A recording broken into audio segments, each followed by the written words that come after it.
We will begin in 1 minute.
Good evening. I'd like to call to order Grimsby Town Council for Monday, June 15th, 2026.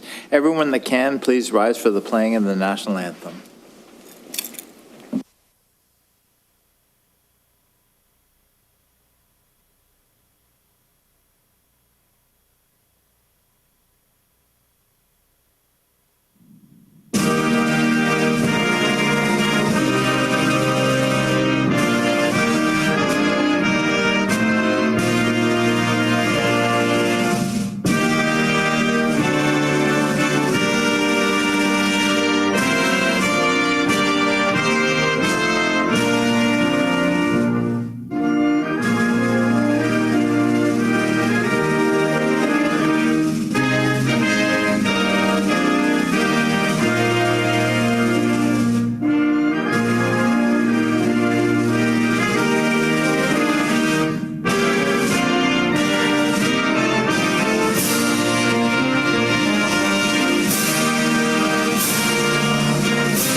Grimsby is situated on treaty land. This land is steeped in the rich history of the First Nations, such as the Hattaway-Wendurunk, the Haudenosaunee, and the Anishinaabe, including the Mississaugas of the Credit First Nation.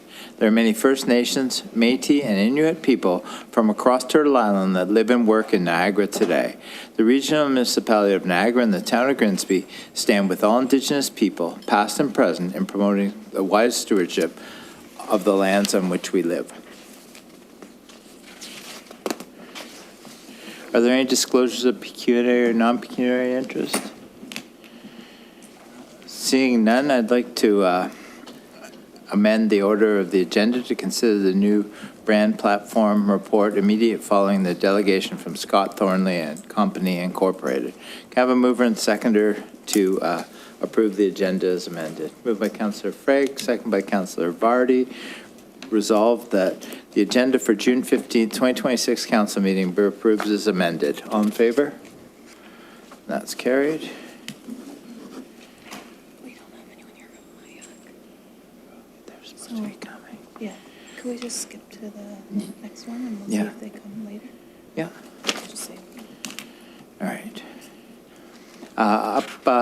Now we have Scott Thornley and Company Incorporated regarding the Town of Grimsby new brand platform. Please come up to the podium.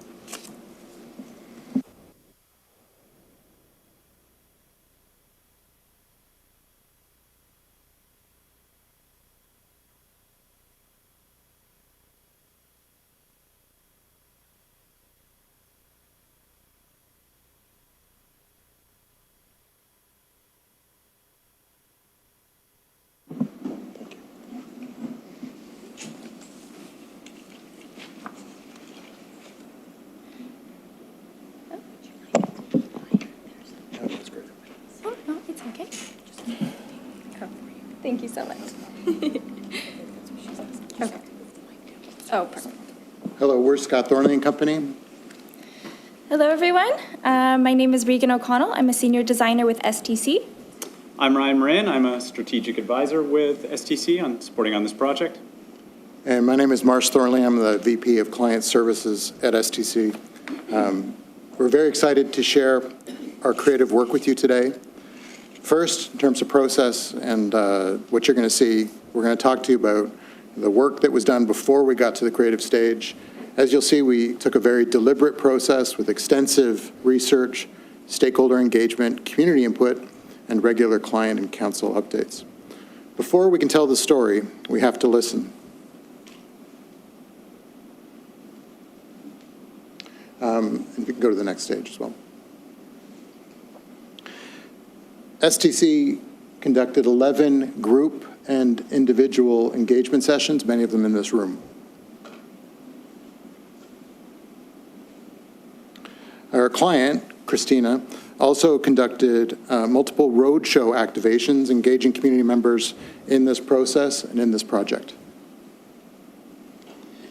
We had also undertaken an online survey where we received 233 responses from the community. Worthwhile to note that of those responses, we saw about 84% were homeowners within the community, about 85% represented medium to long-term residents within the community and between the ages of 34 and 65, and also represented all 4 wards within the community as well. We had also reviewed 11 key documents ranging from the Economic Development Action Plan, Strategic Action Plan, Downtown Grimsby Reimagined, the Tourism Strategy, Intensification Strategy, Parks Master Plan, and a few others as well to make sure that we were properly mapping out where Grimsby stands, where it's come from, and where it intends to go. As part of the project, we also reviewed the competitive landscape, other municipal and other relevant organizations. How are they telling their stories? We looked at their logos and the language as well. Based on all of this work, so community engagement, surveys, strategic review, competitors, STC arrived at 5 different strategic directions that are essentially inform the direction of the project. The direction that we came away with was the brand need to be inherently friendly, naturally gifted, historically rooted, genuinely open, and intrinsically innovative. All of this brings us to the creative work that we're excited to share with you today.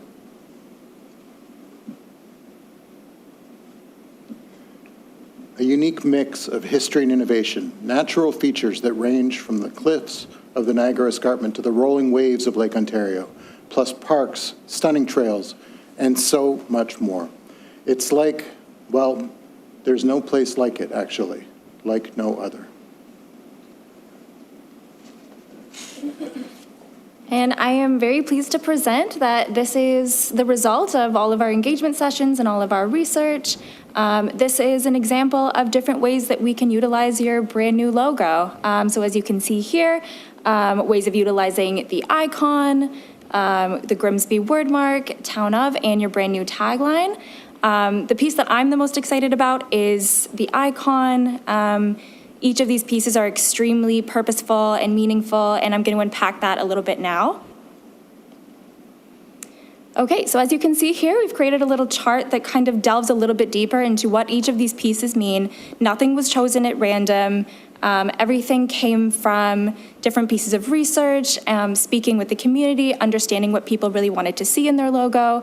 I'll go through the breakdown a little bit quickly here, but as you can see, there's sort of a canopy of leaves at the top that creates the top of this G. The whole icon comes together in the shape of a G. The leaves at the top are reminiscent of your urban tree canopy. Each of the leaves are modeled off of different tree species that you have in your very own Carolinian forest. Underneath that, you can see a stylized representation of the shagbark hickory, a stylized representation of the Grimsby waterfront, the sun, which can be a nod to your unique microclimate, could be a sunrise or a sunset. And most importantly, we've represented the escarpment, which is a really strong symbol of Grimsby and overwhelmingly the piece that everyone felt like really represented Grimsby. And it displays the importance of the escarpment without overselling it. Even the pieces in between each of these elements were considered. The negative space is not even random. The negative space is reminiscent of 40 Mile Creek. Even the little notch in between the tree trunk and the water is reminiscent of the opening between the creek and the lake. And overwhelmingly, kind of going back to the brand direction, this piece around the logo being intrinsically innovative, creating this logo is intrinsically innovative in itself. It's contemporary, it has layered forms, it expresses growth, adaptability, and forward momentum. Okay, and I would just like to demonstrate a couple of the logo options. So as you can see here, this is the icon paired with the Grimsby wordmark. The icon paired with the Grimsby wordmark and a variant including town of. And a variant of the logo including your new tagline, like no other. I want to make a quick comment here that the crest is not disappearing. It will still be there. It will be used in conjunction with this brand new logo and will be used on any kind of official documentation. I also just want to quickly mention that each of these pieces in the logo, down to the spaces between the elements and the spaces between the letter forms themselves, including the letter forms, have been very specially considered to be AODA compliant, ensuring that even at really small sizes, it's very clear. Each element will be clear no matter how big it is, to ensure that how special this icon is really always comes through. And speaking of the tagline, a quick little breakdown of the tagline pieces, which were also very strongly considered, down to the typeface, which is friendly, rounded. It's the same typeface used in the Grimsby wordmark. Using sentence case is more approachable than using all uppercase letters. It's friendlier, it's more accessible, it's easier to read. Even down to the period, which evokes confidence in the statement. And this is the color palette. So as you can see, we have provided a primary and a secondary color palette. The primary is the colors that you will see within the logo itself. And the secondary color palette is just an accent. It's very warm-rooted, it's organic, it's natural, it's inviting, it's not dull, it's reminiscent of Grimsby in a color palette. Each of these colors and how to use them will be outlined in a very detailed style guide to come. And so how do all these little pieces come to life? I'd like to show you how these would look in different brand collateral examples. So here we have an example of how it could be translated to a website. The municipal signage, Facebook banner or social media, office collateral, so a presentation deck and an email signature, a fleet van, a letterhead and business card, and my favorite part, which is the swag. This is kind of how you would carry the brand forward and how it would be presented to the world. Thank you so much. Thank you very much for your presentation. We're going to hold all the questions until the staff report is on the floor for discussion. Can I have a mover and seconder to receive the delegation? Moved by Councillor Howe, second by Councillor Davoli. Resolved that the Town of Grimsby new brand platform delegation from Scott Thornley and Company Incorporated be received for information. All in favor? That's carried. Can I have a mover and seconder to get the staff report on the floor? Christina's going to speak on it, but moved by Councillor Davoli, second by Councillor DeFlavio. She's not speaking to it, just Okay. any questions. All right. Christina's not speaking to it, so now we can open up the any questions for council, for the consultant. Council DeFlavio. Thank you, Mayor.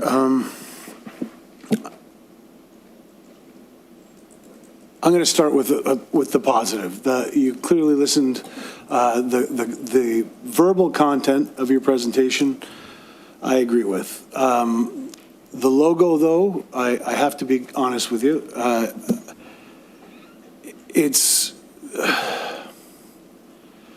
it's difficult to look at. Like, I don't even know how to describe it. Like, it causes me, like, I'm an art history fan. I'm not a great artist, but I have taught art history. And the group of seven's work was famously described as the contents of a drunkard's stomach. And like, again, I don't want to disrespect your work, but it's all over the place. It doesn't have a lot of focus, in my opinion. It doesn't, when you try to be everything, so I completely understand your breakdown, and I respect the way that you've described everything in there. But when you try to be everything, you're not really being anything, in my opinion. And so I neither like the tagline nor the logo. I'm a little disappointed that we didn't have more of a chance for feedback in draft form, you know, hey, this is what's coming forward, so we could give a little bit of feedback along the way. I understand that at some point council has to make a decision on this. I get that. There's no way that I can vote in favor of this. Like, there are so many shapes and so many different, I don't even know where to start. I have to tell you that I'm impressed that you were able to unite people from across the spectrum in Grimsby. Unfortunately, it was united against this logo. You know, like I've received nothing but negative feedback from everybody who's seen it over the last few days since the report came out on Friday. So I won't be voting in favor of it. I'm trying not to be disrespectful of people's work because it is your work. I don't think that it represents Grimsby, and I can't vote in favor of this. Councillor Sharwa. Through you, Mayor Jordan.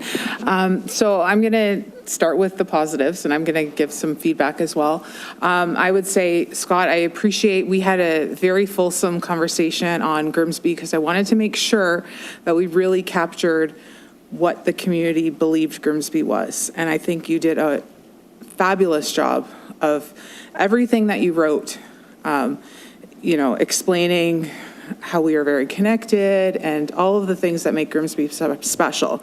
I would say the logo, we'll start with the slogan. I feel like the slogan is very vague and it doesn't tell us all those qualities that are special about Grimsby. So I appreciate, like, it's, you know, it's very vague and it doesn't represent what we feel is special. And I think everything that you had said there, explaining it was exactly what it is. But we need a slogan that represents that and lets people know exactly what makes us special, why we're like no other. And as far as the logo, love the colors. I think the colors are great. And I do like that you've put those natural features in it, but just the shaping of it on its own, don't love it. It looks like a C to me, and I've heard that from a lot of different people.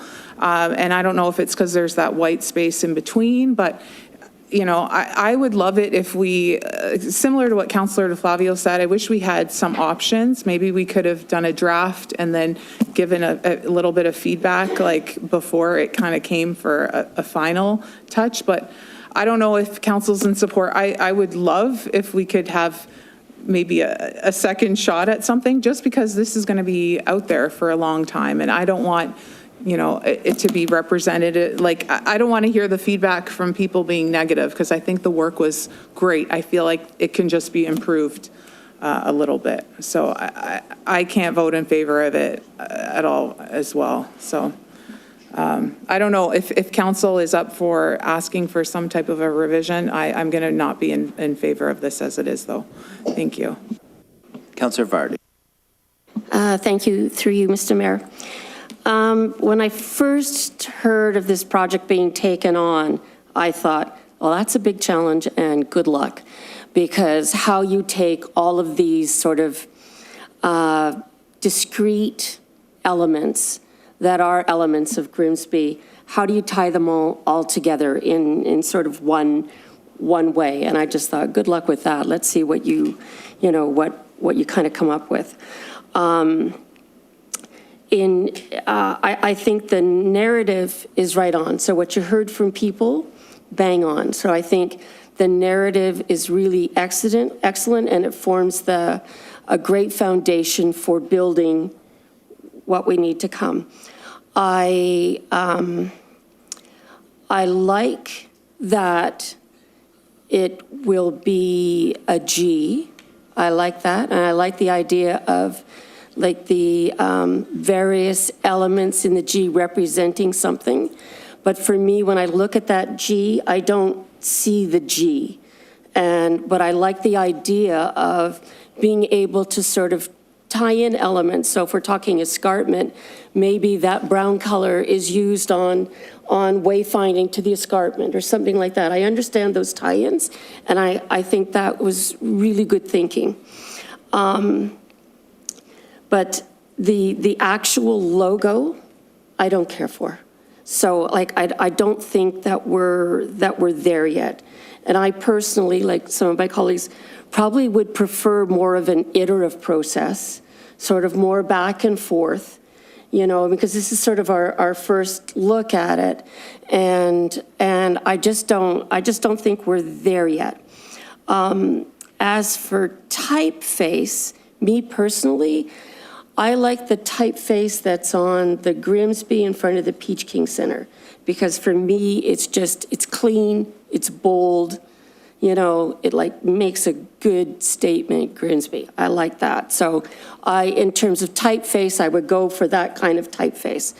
The tagline, where I have trouble with the tagline is, it says what it isn't, not what it is. And I want the tagline to reflect more sort of who we are, as opposed to, well, we're not like anything else. But that could be good or that could be bad, So I would just like the tagline to be more reflective of who we are. And, I fully respect that this is a difficult challenge. And I feel for you because, when you're working sort of in the area of art, it's so personal. I remember going to crits at architecture school and just, wanting to cry for the people putting their work up and getting, so I feel for you, but I just don't think we're there yet. So I think we just need to sort of keep at it a bit more with some of those things in mind. But I think in terms of the consultation you've done, you've hit right on the foundational elements. Councillor Korstange. Thank you, through you, Chair. I really like how you have brought everything together and the things that are important to the community. I think for me, I just don't see the community in it. I see sort of, I think it's just missing us. And I think that if we can't see ourselves in it, there's that disconnect to it. And I think that's maybe how the community might feel. I do really like how it's circular and how it's connected and the things that you identified. I might maybe put something more of the community in it, and maybe that's like connected hands or something like that represents who we are as a community. I think that would be the one thing that I'd like to see in it. But I think I'm glad that you've got the lake, you've got the sunset, sunrise, you've got the escarpment, all the things, the tree canopy, which are important to us as a community. I think we would just like to see a little bit of ourselves in it as well.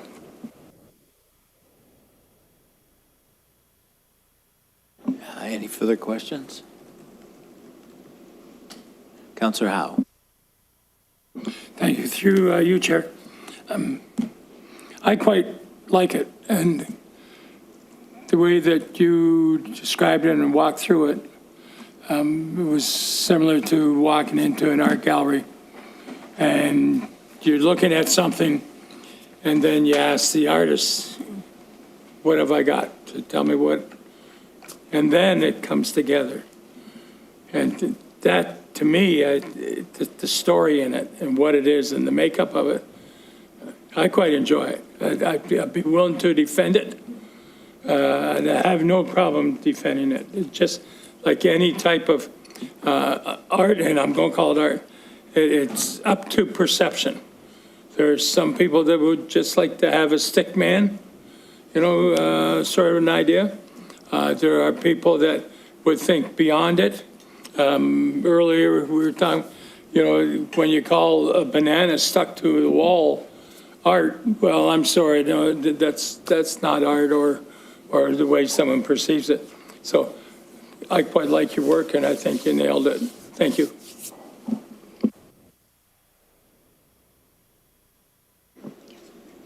Councillor Sharwa. Through Mayor Jordan, I'm just wondering if we could potentially add a motion just to ask if we could send it back just for the logo and slogan. So you're looking for a referral motion? Yes, please. Thank All you. right.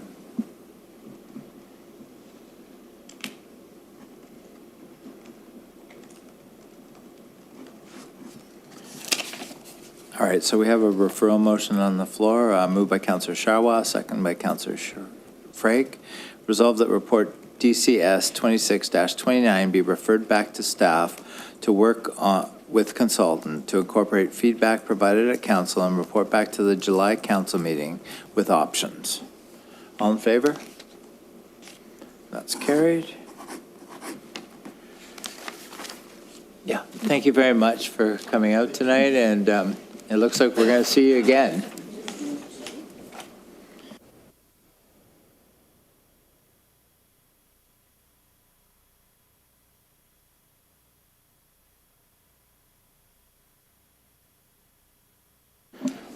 The next delegation is from Gestalt Communications regarding the Downtown Reimagined Communications Update. Please come to the podium.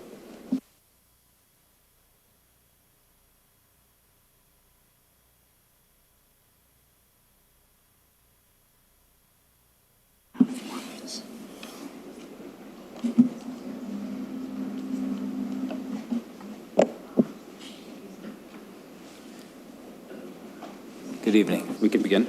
Thank you. There is, okay, we'll wait.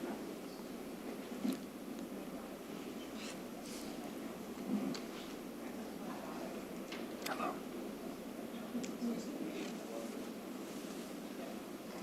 Okay. Your Honorable Mayor and Town Council, thank you for inviting me here today to present on behalf of the project team. If you could go to the next slide.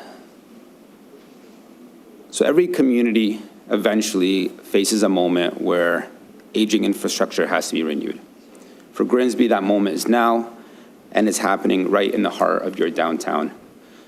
We understand that for council, this is not just a construction project. This is truly a generational investment that each of you have decided to take on, one that will shape the way Grimsby looks, how it feels, how community engages downtown, for decades to come. And so we recognize this. And as a project team, we also understand that it's our responsibility to make sure that not only is this construction project implemented successfully, but the story of your investment as a council is a positive one when we're done this project.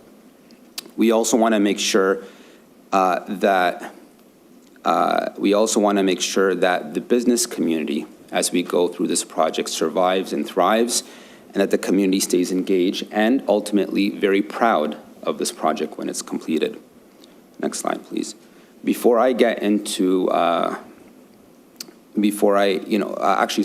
recap of what Downtown Reimagined is, it's a project that the council has approved and taken on to renew the underground infrastructure, but also build and transform the downtown core into a vibrant, pedestrian-friendly destination. And so before I get into the communications aspect of the project, I'd like to invite my colleague Brandon to speak about the construction aspect and give you an update on the staging schedule and vision. Thank you. I'm going to put it down. Thanks for Ahmad for the introduction, and thank you for Mr. Mayor and members of council for allowing us the opportunity to speak this today. If you can advance 2 slides. One more, perfect. So just wanted to give you a quick update on the progress of the project. To remind everyone, the project is being completed in 2 phases. The first phase in 2026. On the left here, we'll focus on constructing a new water main on sections Mountain, Elm, Main, and Christie, as well as Rossmore. The second phase on the right will focus on the underground works on Main Street and that we skipped in 2026, as well as some road reconstruction efforts on Main Street in the core area. So this is your sidewalks, lighting, landscaping, et cetera. And this is where the community's vision for a reimagined downtown Grimsby will come to reality. Next slide, please. So we've reached a few important milestones over the first half of the year. Design work in phase 1 was completed in February, March, April, May. We progressed through the various stages of our procurement process and to hire a contractor for the phase 1 construction. Earlier this month, we were able to officially award the project to Alfred Beam Excavating. Over the last few weeks, we've been fleshing out the project schedule with Beam, and beginning next week, the contractor will start setting up their site office, staging equipment, bringing in supplies, and erecting some of the project signage. Beam is expected to begin the actual construction the week of July 6th, after the Canada Day holiday. And they'll be beginning at the west end of Elm Street near Gibson Street and working their way easterly to Main Street over the course of a couple weeks. While the construction is progressing, we'll be working to finalize the design of the phase 2 scope for next year and have that ready in the fall for pricing and award similar to what we did for phase 1. Next slide. So we thought it'd be nice to share with you some of the initial renderings for the phase 2 work. So with an eye to the future, what the downtown could look like and when all is said and done. Rendering helps demonstrate how we expect to build on the themes that we heard out of our community visioning exercise, including improving the overall pedestrian experience, strong support for pedestrian crossing, mid-block between Ontario Mountain Street, enhancing the streetscape while at the same time being complementary of the historic character of downtown, and also delivering a product that can support the long-term health and prosperity of our downtown. Next slide. And just before I hand it back to Ahmed, just want to take a moment to mention our project team. Really, this has been a collective effort by everyone involved to getting us where we are today. The members from SEMA, our engineering team, our communications team, Christina in particular has become an integral part in working on the communications side with Gestalt's help for the last couple weeks. I'm getting a greater appreciation for what it means. I've said often that this is as much of an engineering project as it is a communications project, or vice versa. So I'm really understanding now what it takes to be in communication. So I really appreciate that. Amanda McDonald, Daniel Vandersteen, Ben Burns, Fiona and Jules from the BAA, as well as Rebecca from the Chamber of Commerce. They've been providing input through the last year or so, if not more, acting as the voice for the business owners downtown. And Ahmed and his team really appreciate their efforts as well. And they're helping us deliver on a comprehensive communications and strategy that Ahmed is going to speak more to. Thanks again. Okay, thank you, Brandon. So we understand that Town Council plays an important role in making this investment a community success story. And so a big part of our communication strategy includes yourselves in keeping the residents, the business owners, and all stakeholders within the town updated and informed. The communication strategy is really designed or built around a hub and spoke model, meaning as a team, as a project team, as a communications team, we will be managing the official content of the project, meaning updates of what's going on and anything that revolves around it. But the reach towards the stakeholders who need to know about this project is our trusted voices that amplify what we're sharing, and that includes yourselves. And so, and as council, you're the most trusted voices in the ward. And so we're not asking you to become our social media managers or write content for us, but we just want you to amplify the content that we push out. And what that specifically that means, we'll be issuing weekly project updates through Let's Talk Grimsby newsletters, So for you to share that with your residents, reposting information if you're on social media, reposting what we issue to individuals who follow you. And as you talk to people in the community at events, at the doors, at community meetings, to update them about the project as well. Next slide. The reality of the project is that it will create temporary disruption. It is construction. But our objective as a team is to ensure that residents know that downtown remains open and accessible. That is our top objective. Next slide. And there are 3 guiding principles in how we will do this. Number 1, we want to make sure that residents do not forget that we are building for the future. Every message that we issue, all of our messaging as part of our campaign, frames disruption as a temporary cost for permanent, long-term gain of the town. Modern infrastructure, a walkable, more beautiful downtown, an investment that is measured in decades for the families of Grimsby.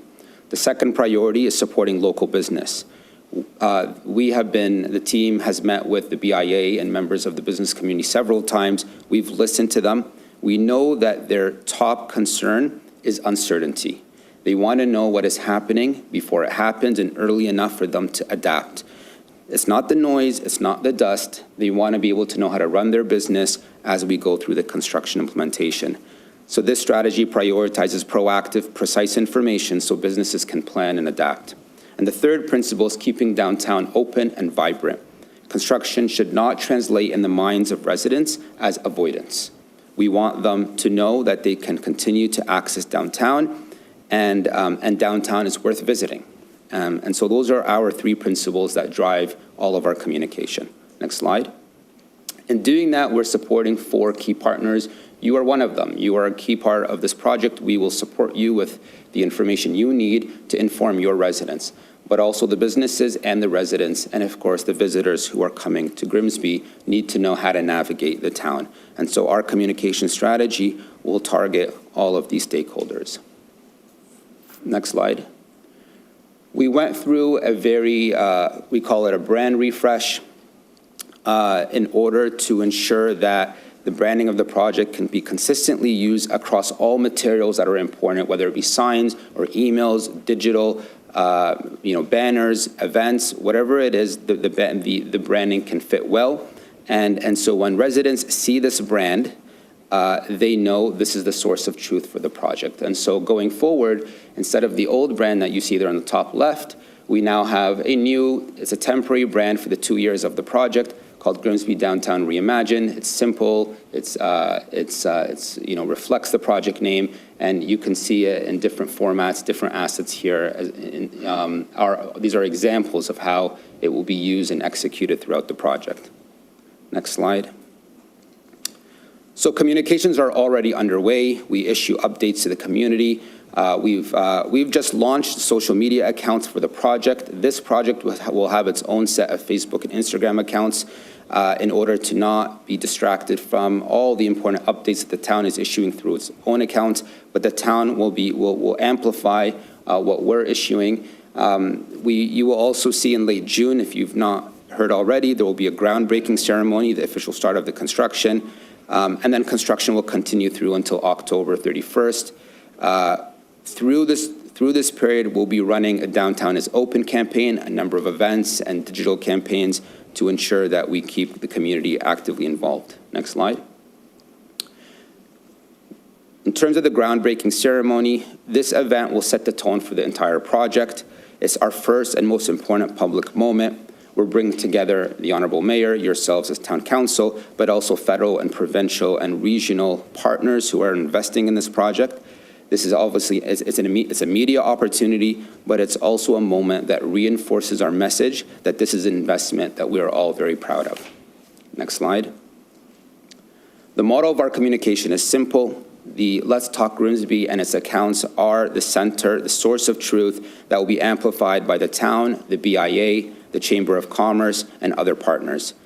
We will also have signage and be at events and media coverage as we go through the project. For instance, at the happening, you will see a booth for Downtown Reimagine with volunteers who will be there trained to speak to residents about the project and build awareness. Next slide. We also want to ensure that we keep downtown active. There will be there'll be updates, event promotions, parking information, among other approaches to keep people coming downtown. I'll go to the next slide, just for time. And we have a signage strategy. You'll see a number of signs through the project being implemented and placed throughout the town to keep people informed. Next slide. We have 2 anchor events in 2026 through the summer that you will see.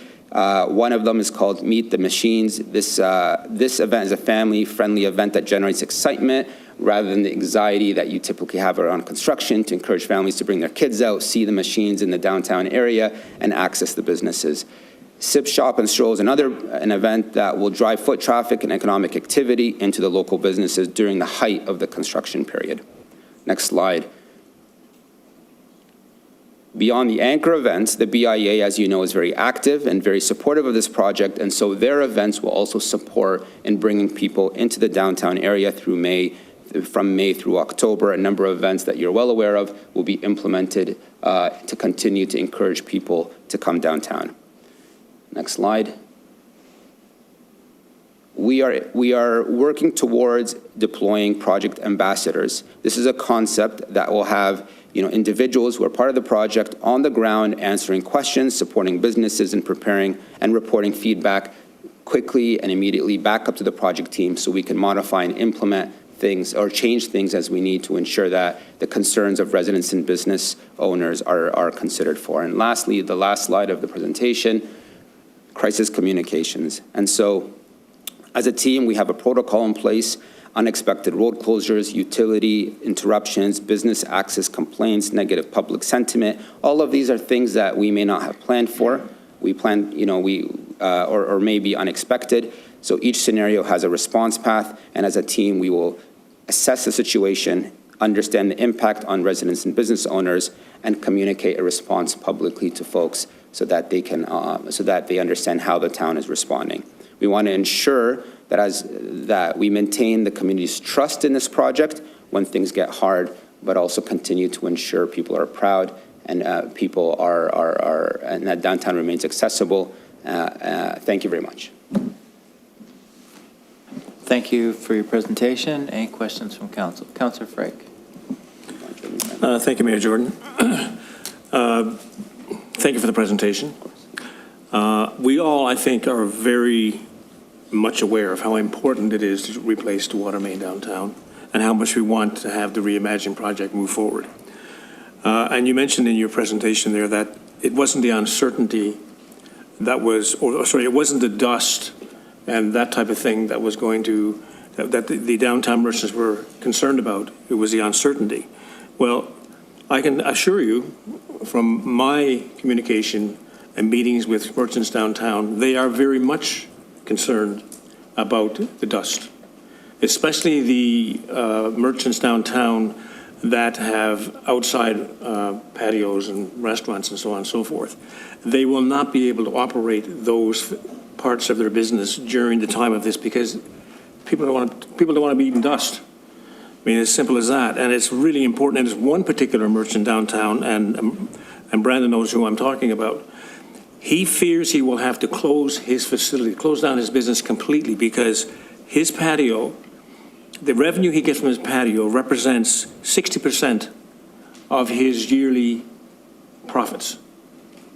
So I fear we will probably lose that really important merchant downtown and a few of the others. So the question I'm going to ask you is that they said the months in which you're closed, which is April to August, are the busiest months when people are outside eating on the patios.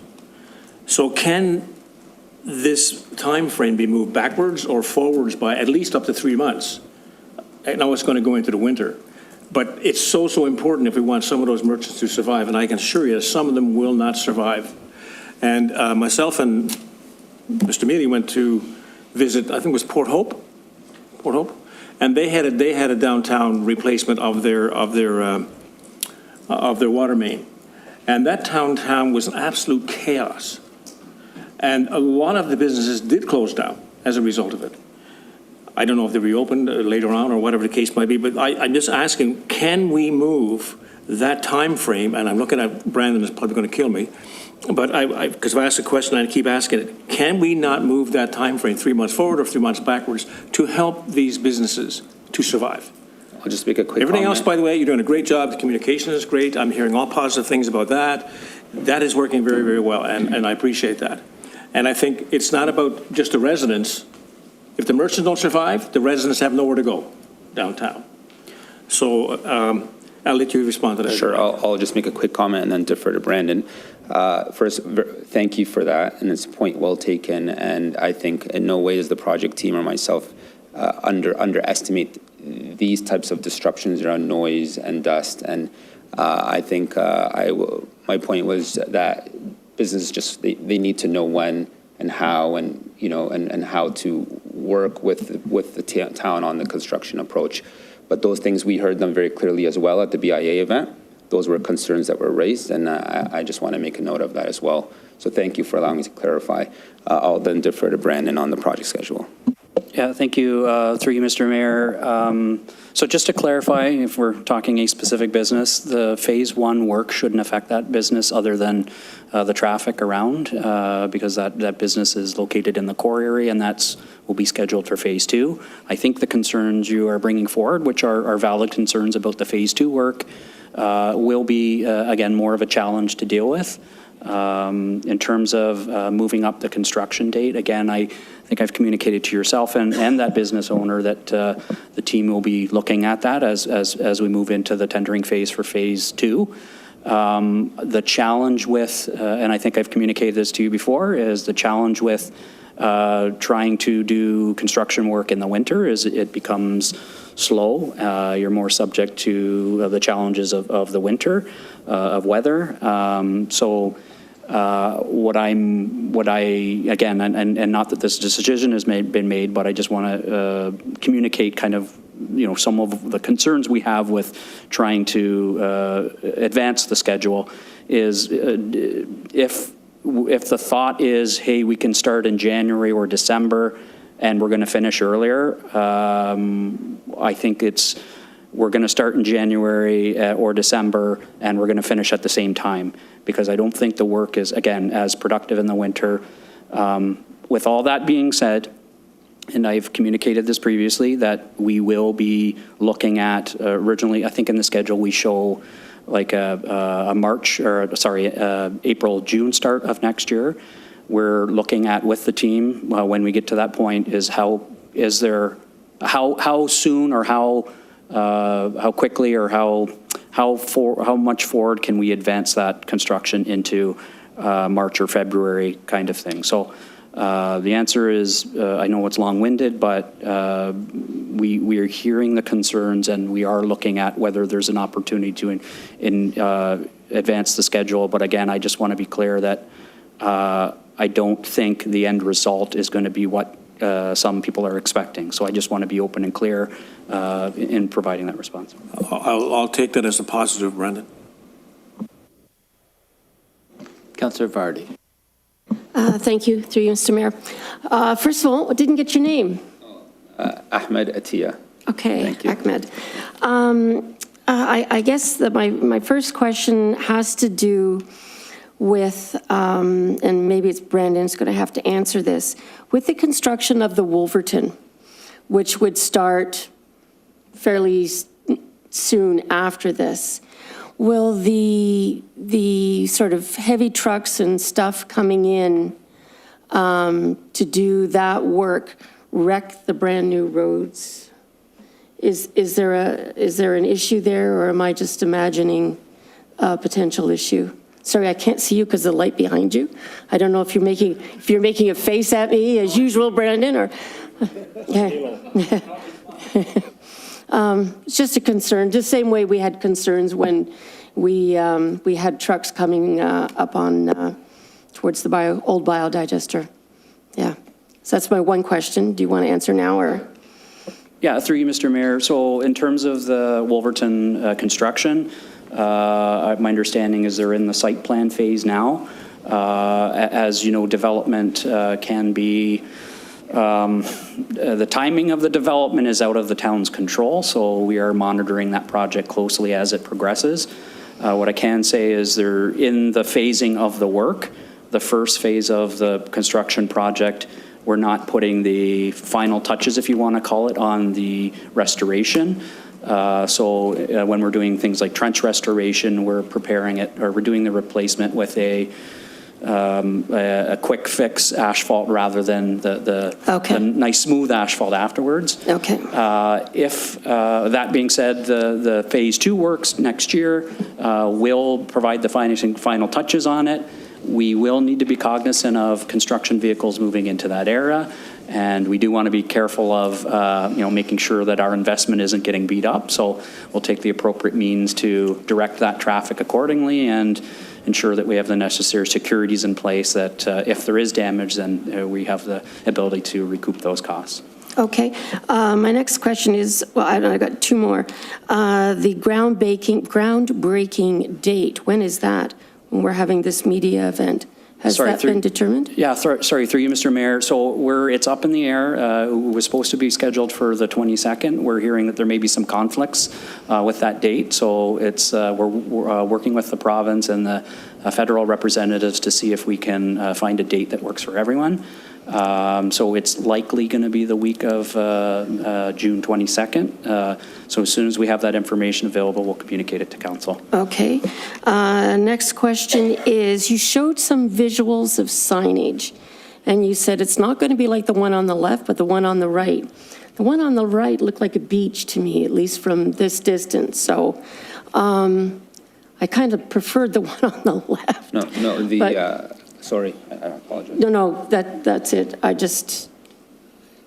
Through you, Mr. Mayor, the slide that had signage examples, those were just ideas, like to give you an idea of how we're going to put signage around, but that's not the brand at all. That is not, but it's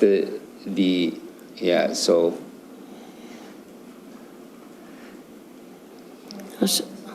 No problem. This is the branding. Okay, but the one on the right, to me, when I look at the upper right, I just think it looks like they're at the beach. So. When you see it, up close, these are community members walking the downtown street. Okay, all right. Well, I didn't get that, so. Yeah, so it's to reflect community. Yeah. Might want to take another shot at it. Okay. Point taken. Okay, just out there for you. Thank you for And the feedback. I guess the last thing, and I don't know if this would involve you, Brandon, as well, but in terms of some of the concerns of people with shops and restaurants, can we look at, particularly restaurants that have sort of outdoor areas, can we give them part of our parking lots in behind and then use where we have lots of parking, possible shuttle transfers?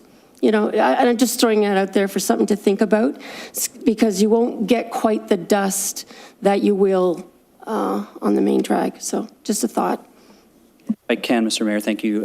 Really good question, and I actually wanted to speak to that one from the previous question. So we have talked to at least one business owner about the potential of using their back property during the Phase 2 construction, whether that would be more helpful to them, keeping them away from the dust and the construction noise. So I think we're totally open to that. I think that's an opportunity. Will that bring challenges with parking? Yes, but if there's success there and we can find alternate locations to provide that parking, we'll certainly work with the businesses to help make that a reality.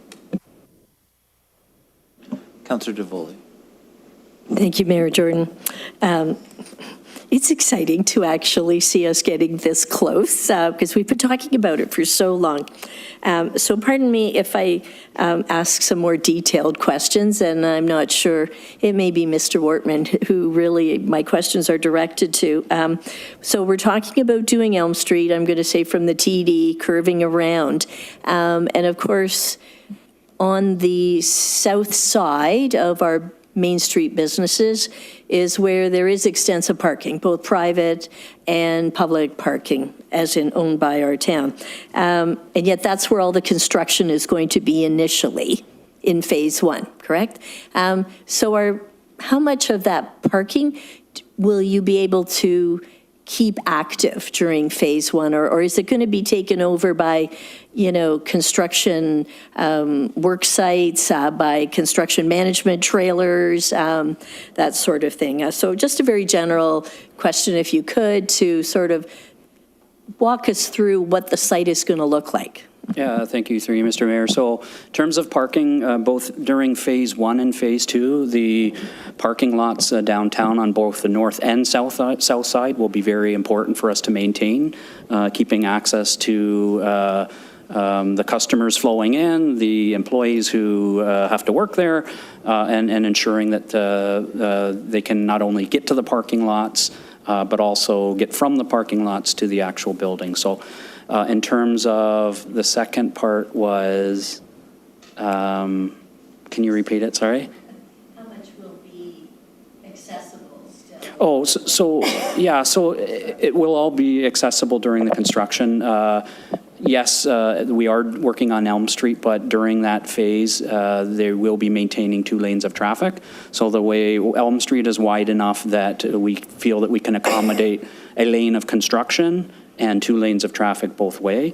So they should be able to still access those parking lots, whether it's off of Elm. There will be some challenges when Mountain Street, there will be a closure on Mountain Street for a section, but they will have access on the other side of Elm. So hopefully I answered everything. I think there was a second part that I missed, but.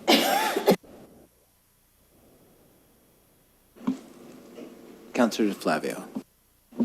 Thank you, Mayor. Through you to Ahmed and Brandon. So when we were at the meeting for the downtown businesses, I think the concern that Councillor Frake brought up was kind of a misunderstanding of that it would be closed for two seasons. And I think Brandon's done a good job of clarifying that because we're doing it in phases, one section will be closed for one season, not completely closed, but, with access. And the other section, the downtown core section, is 2027.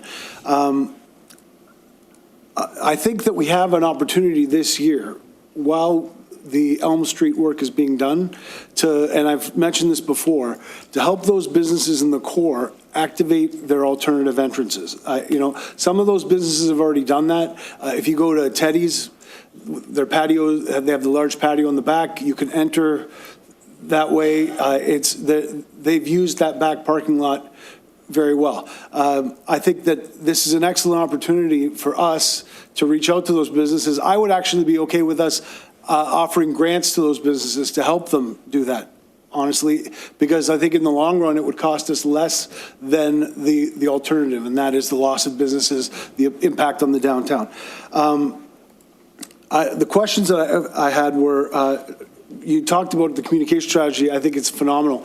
I love the multi-tiered approach. I love the fact that there's different types of social media, the fact that there's traditional media. Do we have an email and a hotline, kind of a phone number in place for people who have concerns? You talked about an ambassador, which is great, but something happens on a Thursday afternoon and there's not somebody to speak to. How are we dealing with that specific type of issue? Through you, Mr. Mayor, we have an email, and the email is being monitored regularly. We don't have a phone number, do we? Correct. Yeah, go ahead. Yeah. If I can speak to that, just to support through you, Mr. Mayor. So typically on construction projects, the contractor has a foreman, and the foreman has an emergency contact number that we have the ability to get a hold of them 24 hours a day. So as part of our communication strategy, we'll need to ensure that that number is available to the members of the public and staff if an issue comes up. But so we haven't, I guess, made that public yet, but it will be coming as we get more into the details with our contractor. Thank you, Brendan. I'll just add, I was thinking town phone number, but thank you for, yeah. I'll just also add, we're also monitoring social media accounts that, many community members are active on to see what the discussion is, so that we can actually, as a team, more proactively respond to kind of concerns or misinformation that's being spread. So I just wanted to add that as well. Yeah. That's great to hear. And Councillor Frake brought up Port Hope, which I visited while that construction was happening. I'd visited it before and I visited it since. I hope that we, like Port Hope, win a communication award. Port Hope, I don't know, I attended a presentation where they talked about Port Hope's communication strategy. Port Hope won Community Relations Campaign of the Year at the Public Relations Society Toronto Chapter ACE Awards. You talked about an ambassador. They had a junior ambassador because there was a kid that went there regularly to see the construction. So they, put a hard hat on him, put on and had him be the project ambassador. I'd love to see something like that in Grimsby. We got to go with what happens, obviously, but there are lots of great ideas out there, and so I would like for this to be a positive in the long run. I think that you're coming out with guns a-blazing, which is terrific. You've got really good strategies in place.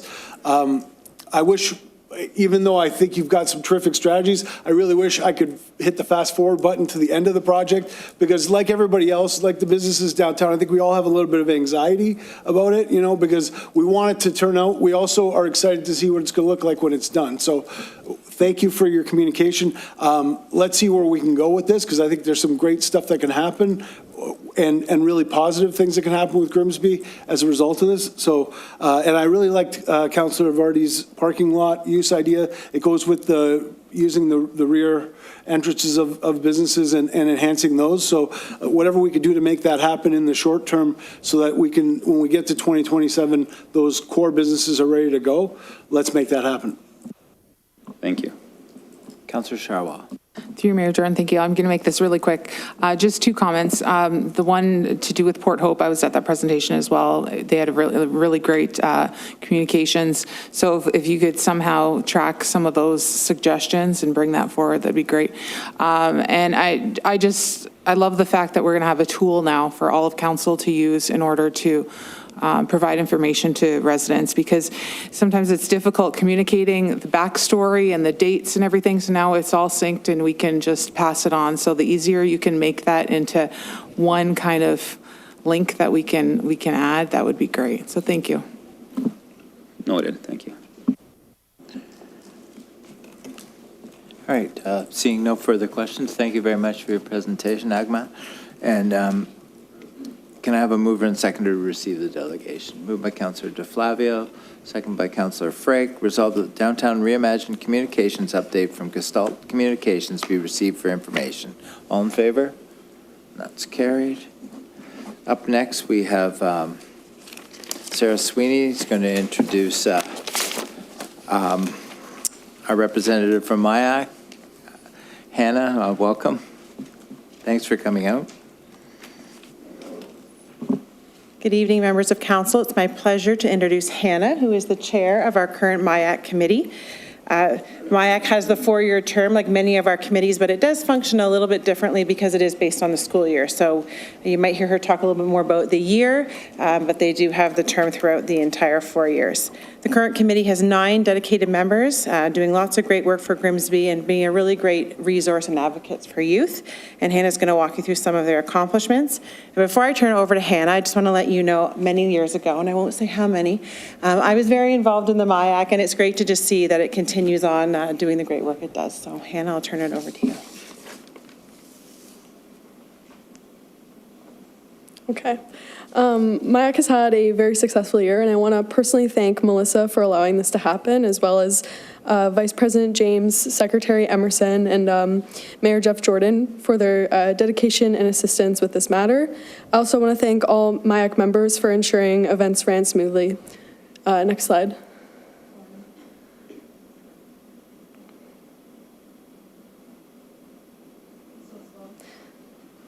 Okay, so a quick overview includes growing our social media presence, the Moon Night Market and movie, Mayor's New Year's levy, major refrigeration, Peach King Center grand opening, and Community Safety Day, and then our up and coming Study Cafe. Next slide. So this year as a committee, we decided to start a social media platform. This helped us to gain more MIAC members, have more of a more community members learn about the MIAC program, allowed for more people to come out to town events through promotion, and helped the committee gain marketing skills for us to, we created videos to appeal to Grimsby's youth. Next slide. So during October, we participated in the Moon Night Market and movie. MIAC was able to help assist the vendors to their spots and help serve food and drink. And we assisted like vendors with their setting up and tear down, and assisted with setting up for the movie night, and made positive communication with community members and promoted our committee. Next slide. We were a big part of the Major Refrigeration Peach King Center grand opening. Some members consider this our most successful event, with it having the most community impact and engagement. We helped design the new youth room in the updated building. We had the opportunity to help create a scavenger hunt for the youth to participate in, which allowed them to see the new building in an engaging way. And with this scavenger hunt, we had a giveaway and handed out snacks. We led parents and youth through the room and welcomed everyone into our new space. That picture is just like us with the giveaway winner, and then we just have our members handing out the candy and snacks. So yeah.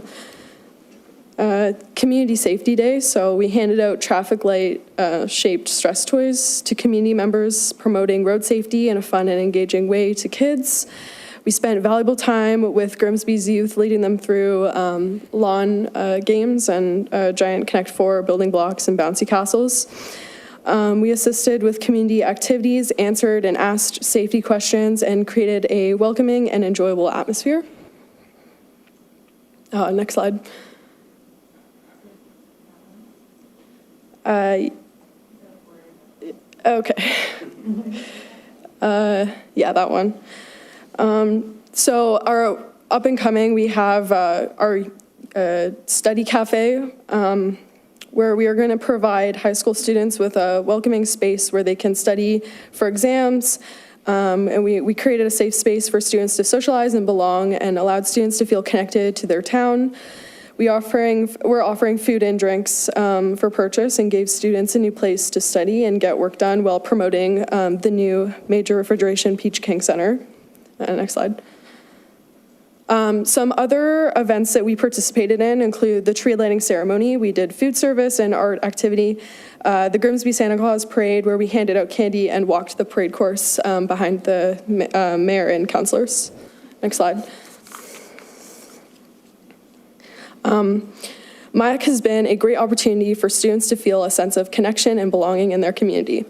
It can help students such as myself voice and utilize their leadership qualities. It can also help foster future career paths such as business, marketing, or even being on council, as we are engaging in the events and with community members. It has helped me build my interpersonal skills, and it can also be a great resume builder to help push our community members further. The committee gives our town a competitive edge and makes it unique and interactive compared to other towns that may not have this opportunity. Therefore, on behalf of all MIAC members, I'd like to thank esteemed leaders such as Jeff Jordan and all current council members for making our committee possible.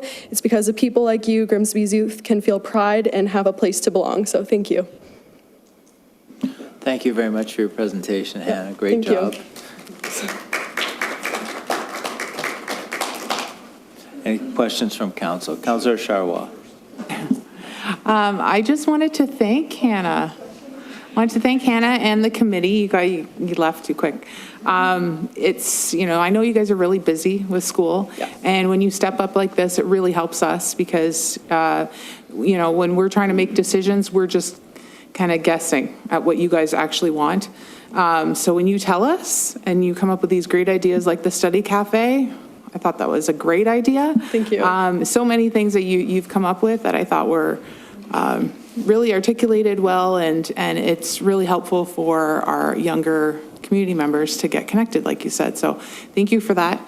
And I know when I was a student, when I was a kid growing up, there were not a lot of things to do. And that was the thing we always heard, that there wasn't a lot to do. So the fact that you guys are bringing ideas forward, it's great. So thanks again. Thank you. Yeah, our idea for the study cafe came from like the library being overcrowded. So we decided to utilize our new youth room to help with that overcrowding. So That was a great idea, and I did check with the library, and they appreciate that too. So thank you.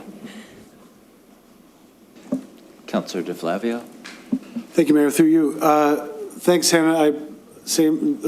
When we started the Mayor's Youth Advisory Committee, Sarah didn't want to say how long ago it was, but I think it was 22 years ago that we started it. Mayor Jordan was the chair of Recreation, I think, back then. And when we started it, the whole point of it was to get people like you to become the future leaders of Grimsby. So I hope that your experience, it seems like a positive one, will lead you and your friends that were part of the committee to think about being involved in the community in different ways going forward. This is just the start. So I know that it feels like you're coming to an end, but from my perspective, we all hope that it's the start of all of you being more involved in the community and maybe taking our seats up here at some point, or maybe right away. I don't know. You guys did a terrific job. And I think I speak for all of us when I say, when I looked down from the parade float, or walked beside you guys, or looked into the community, the kids, the teen room at the Peach King Center, it made me really happy to see people involved and to see the youth involved there. So thank you to you and your friends for all of that, because that was the whole point when we started it back in the day. And I'm really happy that you brought it back, Mayor. It's a really positive part of this term of council. So thanks, Anna, to you and all your friends. thank you. Thank you. Councillor Frake. Thank you, Mayor Jordan.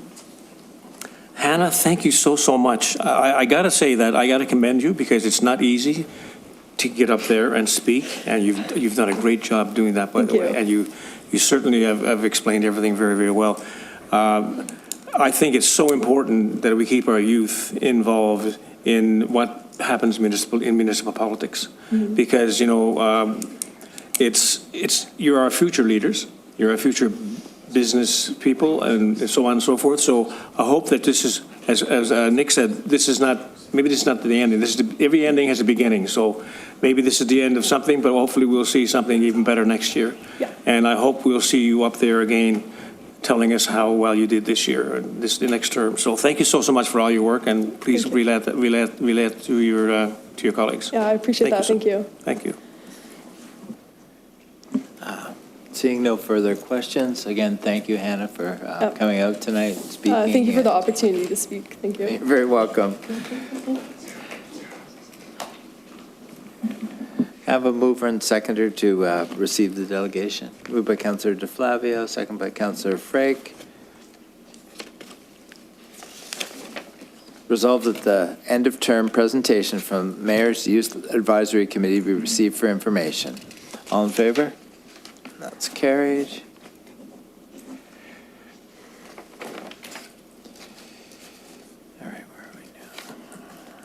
All right, now we move to Chair's reports. Councillor Shawa, can you please give your Chair's report? Through Mayor Jordan, thank you. Community Services Committee received 2 end-of-term presentations from advisory committees recognizing their accomplishments over the current term.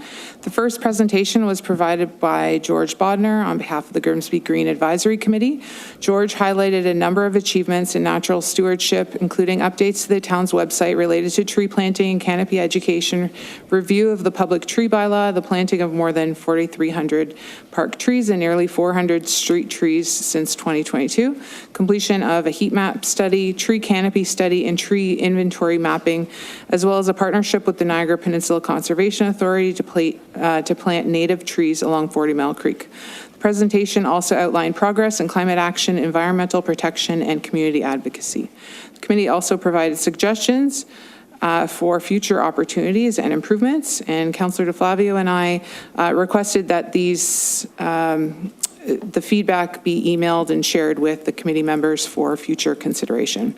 The second presentation was provided by Leanne Wallace and Diane Lazinski, with an introduction from Chair Olga McNeil on behalf of the Age Friendly Advisory Committee, Highlights included the growth and development of the committee, participation in regional age-friendly initiatives, hosting the annual Grimsby Active Living Fair and Seniors Month celebrations, completion of 2 community surveys, identifying key priorities for older adults as community support and health services, transportation and housing, and initiatives such as the social prescribing program, accessibility improvements at Centennial Park, and the installation of a wind farm. The committee also established strong partnerships with organizations including the 55 Plus Active Living Club, McNally House, Baycrest Academy for Research and Education, the Niagara Older Adults Alliance, and the Mayor's Youth Advisory Committee. Their work was recognized through Grimsby's receipt of the Ontario Age-Friendly Community Recognition Award. The committee also identified several future opportunities, including the identification of naturally occurring retirement communities, a stronger focus on socialization and combining isolation among older adults, the continued formal pursuit of and reporting on the World Health Organization age-friendly community designation, and volunteer development initiatives, including formalizing a 55-plus volunteer recruitment and retention program, and continued support for social prescribing program. I'd also like to echo the acknowledgement made by Leanne Wallace during the presentation regarding the passing of committee member Corrine Wilson in 2025. Corrine was a valued member of the Age-Friendly Advisory Committee, an active member of the 55-plus Active Living Committee, Active Living Club, and a founding member of the Niagara Council of Age-Friendly Communities. She dedicated countless hours to improving the lives of older adults and strengthening our community. On behalf of the committee, we'd like to thank all members of both advisory committees for their dedication, hard work, and contributions to our community through this term. The Community Services Committee also received an update from Janet Oakes on behalf of the Grimsby Museum. Janet highlighted upcoming museum events, ongoing efforts to digitize the museum's collection with nearly 4,000 artifacts now available online, and advised that foundation repairs are underway and the museum will remain closed until completion, which is expected to be the end of June, or at least it was at the meeting. The committee also received a brief Community Services Department information update, including roof works at the Major Refrigeration Peach King Center, a summer youth room pilot program, MIAC Study Cafe, River Lions community programming, a successful tree giveaway, ongoing site and park updates, summer events programming, and continued growth of the Major Refrigeration Peach King Center as a regional sport and recreation venue. Our next meeting is scheduled for June 23rd. Thank you. Thank you, Councillor Sharwa. I just wanted to add with the Age-Friendly Committee, it's been a pleasure serving on it, and that committee in 3 years has done so much for the community and operated so many events. They really operate well, younger than their years show, so it's really proud to be on that committee. Councillor DeFlavio, please give your chair's report. Thank you, Mayor. The Public Works Committee meeting for May 27th, 2026. The committee received a delegation from Alex White and Lauren Gretzinger regarding neighborhood traffic safety concerns on Lake Street. They expressed some concerns about the speed of traffic, some accidents that had occurred there. There was an excellent discussion, and following the delegation, the committee recommended that staff report back on the concerns raised and received the delegation for information. The committee also considered report DPW 2614 regarding the town's 2026 quality management systems, the QMS operational plans. The committee recommended council endorse the updated drinking water, hopefully not too much water, roads, wastewater, and stormwater QMS operation plans and the associated policy statements. Just to refresh people's memory, the QMS is a structured framework of policies, processes, and procedures that we use as an organization to make sure that our products and services consistently meet quality customer expectations and regulatory requirements. We put it in place for certain systems to start off with, like water, but we've expanded that to all of our systems. And we want to make sure that we meet the service delivery obligations. And under correspondence and department updates, staff gave us a Downtown Reimagined project update. We received a further update today, so I don't need to get into that in too much detail. The TMP was discussed briefly. which had been recently presented to council, and the committee received for information a memorandum regarding revenue generated through the automatic speed enforcement and red light camera programs. As much as people hated those speed enforcement programs, they were a non-voluntary tax, and they did raise money for the municipalities. That money, of course, is no longer coming into the municipalities because the programs are no longer in place. There is a minimal amount of money from red light camera programs. Brandon's here to answer any further questions if people have them about the contents of those minutes. Thanks, Mayor. Seeing no questions from council, up next is Councillor Davoli with your chair's report. Thank you, Mayor Jordan. The Finance Committee met on May 28th, and there are really 4 key reports that we dealt with, and I'm going to go quickly through the first 3 because it's that 4th one that I think is so very important for all members of council and the public to actually read and be aware of. So the first report was on our portfolio investments. It was our, I'll call it the standard report on how well our portfolio investments did.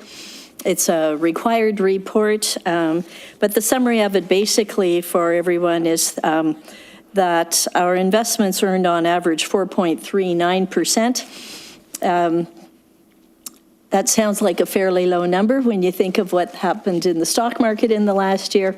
But we are a very conservative organization. We invest mostly in bonds, GICs, and things like that. We only have the one investment, and I mean that's the name of it, the one investment, which we have put $5 million into, and is in the equity market. All the rest are very, very conservative. The principal is basically as secure as can possibly be. So that's the good news, and that number in terms of how we did is even better than we did last year too. The second report that we dealt with has to do with another standard report that comes to us. That's our building permit fee report. I won't go into it in detail. You can see it attached in to the agenda. But basically, we had greater number of building permits that we issued, and therefore revenue that came with that than we were expecting. So amazingly enough, good news on that count too. The third report that is mandated is the Development Charge Reserve Fund, and that is, I just want to point out a few highlights from it. We started the year with $8.5 million. We ended the year with $10 million. So we certainly took in some DC collections of almost $1.3 million. Had some spending from it as well. We're still funding the second last principal and interest payments on Fire Station 2. That is due to end by 2027, and some other small capital funding that could come out of there. Work is beginning on our development charges background study. Will continue into 2026. Now here's the part I will just share with you my personal observations and concerns. If you look at Appendix A, and this one I think is important to think about in light of some further discussions we're going to have tonight. But under our DC reserve funds, highway and related infrastructure, we have slightly over $4 million at the end of the year. From that, we are hoping still to fund Casablanca, Go, Central, Marlow, Peach, Park. And so please recognize how small that number is related to the projects ahead of us. And if you'd like to see an even smaller number, when we're talking about our next fire station and how we do that, in our DC Reserve Fund for Fire Protection Services, we don't even have $750,000 there. And you sure can't build anything for $738,000. So I leave those highlights from that to really now get into more detail on Finance Report 26-18, our key performance indicators. And this is such an important report. I consider it sort of the two bookends of our long-term financial report that we did, and then this one. This is especially important, though, and I want to give a real big shout out to our finance department. Another municipality did something similar to those two reports. They hired consultants for it. We did all the work internally. And so I think that is just a tremendous statement of the talent and capabilities of what we can do internally, too. Now, that's not to say, and I'm pretty sure Mr. Delmonico would say, Councillor Davoli, at the front of that last report, it did say we borrowed some information from the town of Fort Erie, and we did, because this is a comparative report. And rather than going through the Ministry of Municipal Affairs, FIR website, you know, we did use the work that they did already. But this report talks extensively about sustainability, our flexibility, where we stand in relation to other municipalities. And Mayor Jordan, if I could have just a few minutes to highlight some of these things for you. So under sustainability, we rank in the low risk category. Even things like our taxes receivable of what we're able to collect.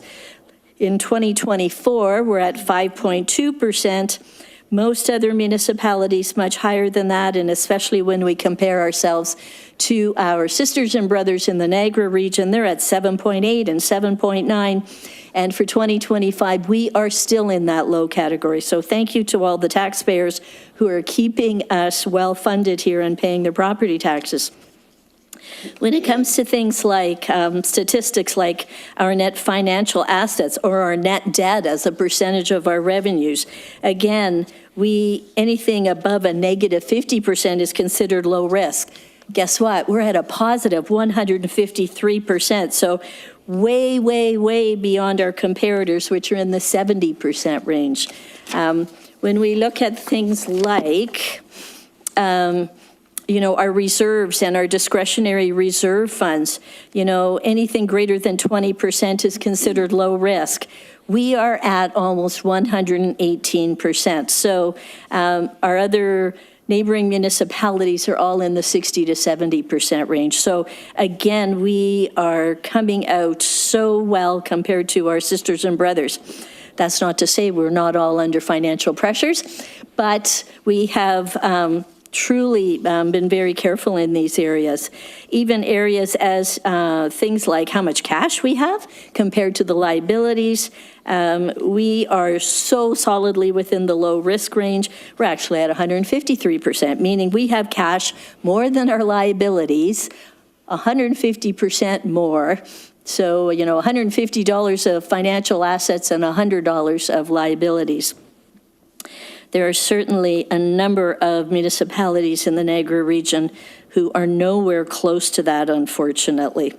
So even things like debt and where we stand in all of that, we are very, very low risk. Now, most of the analysis that I'm referring to in this report use 2024 data because 2025, those reports that are going to the Ministry of Municipal Affairs are not complete and have not been submitted. So I'm really sharing with you 2024 information. So when we talk about low debt, even with the issuance of the debenture for the Peach King Centre, we are still very much in that low category. And two last areas that I would just like to point out. One has to do with our assets and their life expectancy. So the lower the number and the lower the value, I'll say the better. So we are at 33%. What does this actually mean? It means that our assets, we've consumed about a third of them. About 2/3 are still left to be used for the remaining of their life. And that is a very good metric because that means most of our assets are fairly young and they're in their early years. And you know, like your car, if you know you're within the first couple of years, that's better than driving a 25-year-old car, right? So these are good indicators that we wanted to share with you tonight. But there are a few that are still of concern, and that always happens when we get into our asset management and our debt comparators. That's Appendix B.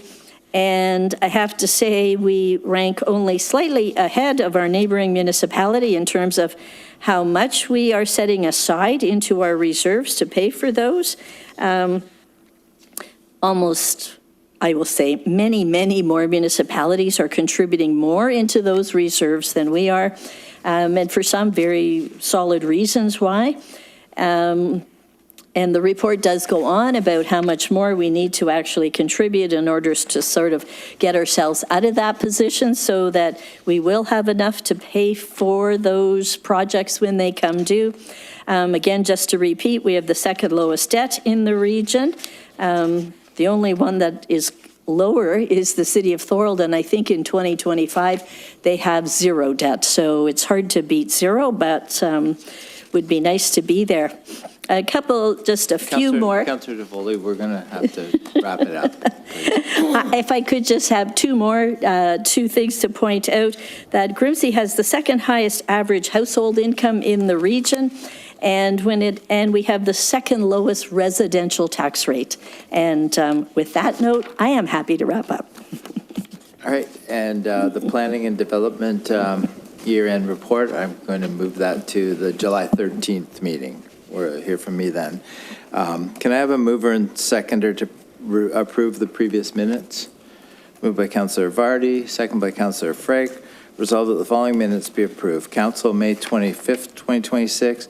Community Services Committee, May 26th, 2026. Public Works Committee, May 27th, 2026. Finance Committee, May 28th, 2026. Special Council, June 1st, 2026. And Special Council, June 2nd, 2026. All in favor? That's carried.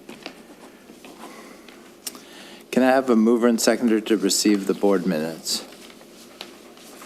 Moved by Councillor Korstanji, second by Councillor Howe. Resolved that the Grimsby Public Library Board meeting minutes of May 13th, 2026 be received. All in favor? And that's carried. Up next, we have Regional Councillor Seaburn to provide her update. Come on up to the podium.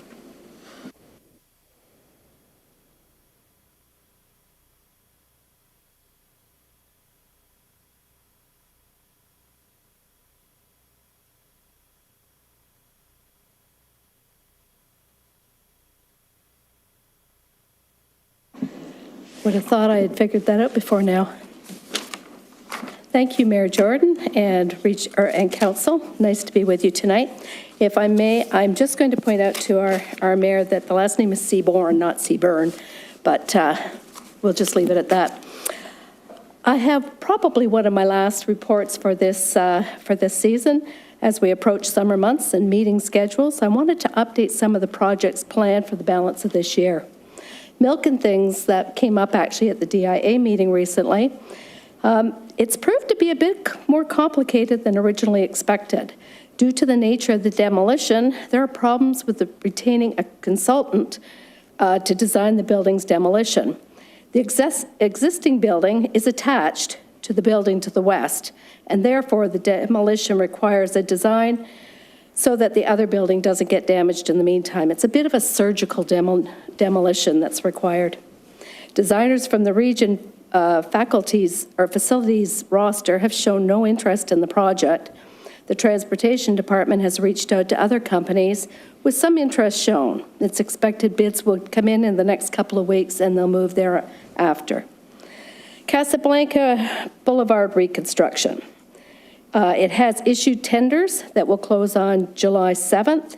The project will start as soon as physically possible thereafter. The work includes reconstruction and widening of Casablanca Boulevard between the North Service Road and Livingston, reconstruction and widening of Livingston Avenue from Casablanca to about 350 meters west of Casablanca. That's to allow for the GO station. Reconstruction of the South Service Road from Industrial Drive to approximately 170 meters east of Casablanca. New traffic signals at Industrial Drive, the South Service Road Toronto bound and the Niagara bound QEW ramps, and Livingston Avenue at Casablanca Boulevard. Upgraded traffic signals north of, at the North Service Road and South Service Road at Livingston as well. Active transportation on Casablanca, South Service Road, and Livingston. Currently undertaking a procurement for preliminary road construction for the Livingston extension to provide access to the GO Station property, which should be completed in mid-July of this year. Note that the extension is only planned to extend to the woodlot to provide for frontage to the GO Station.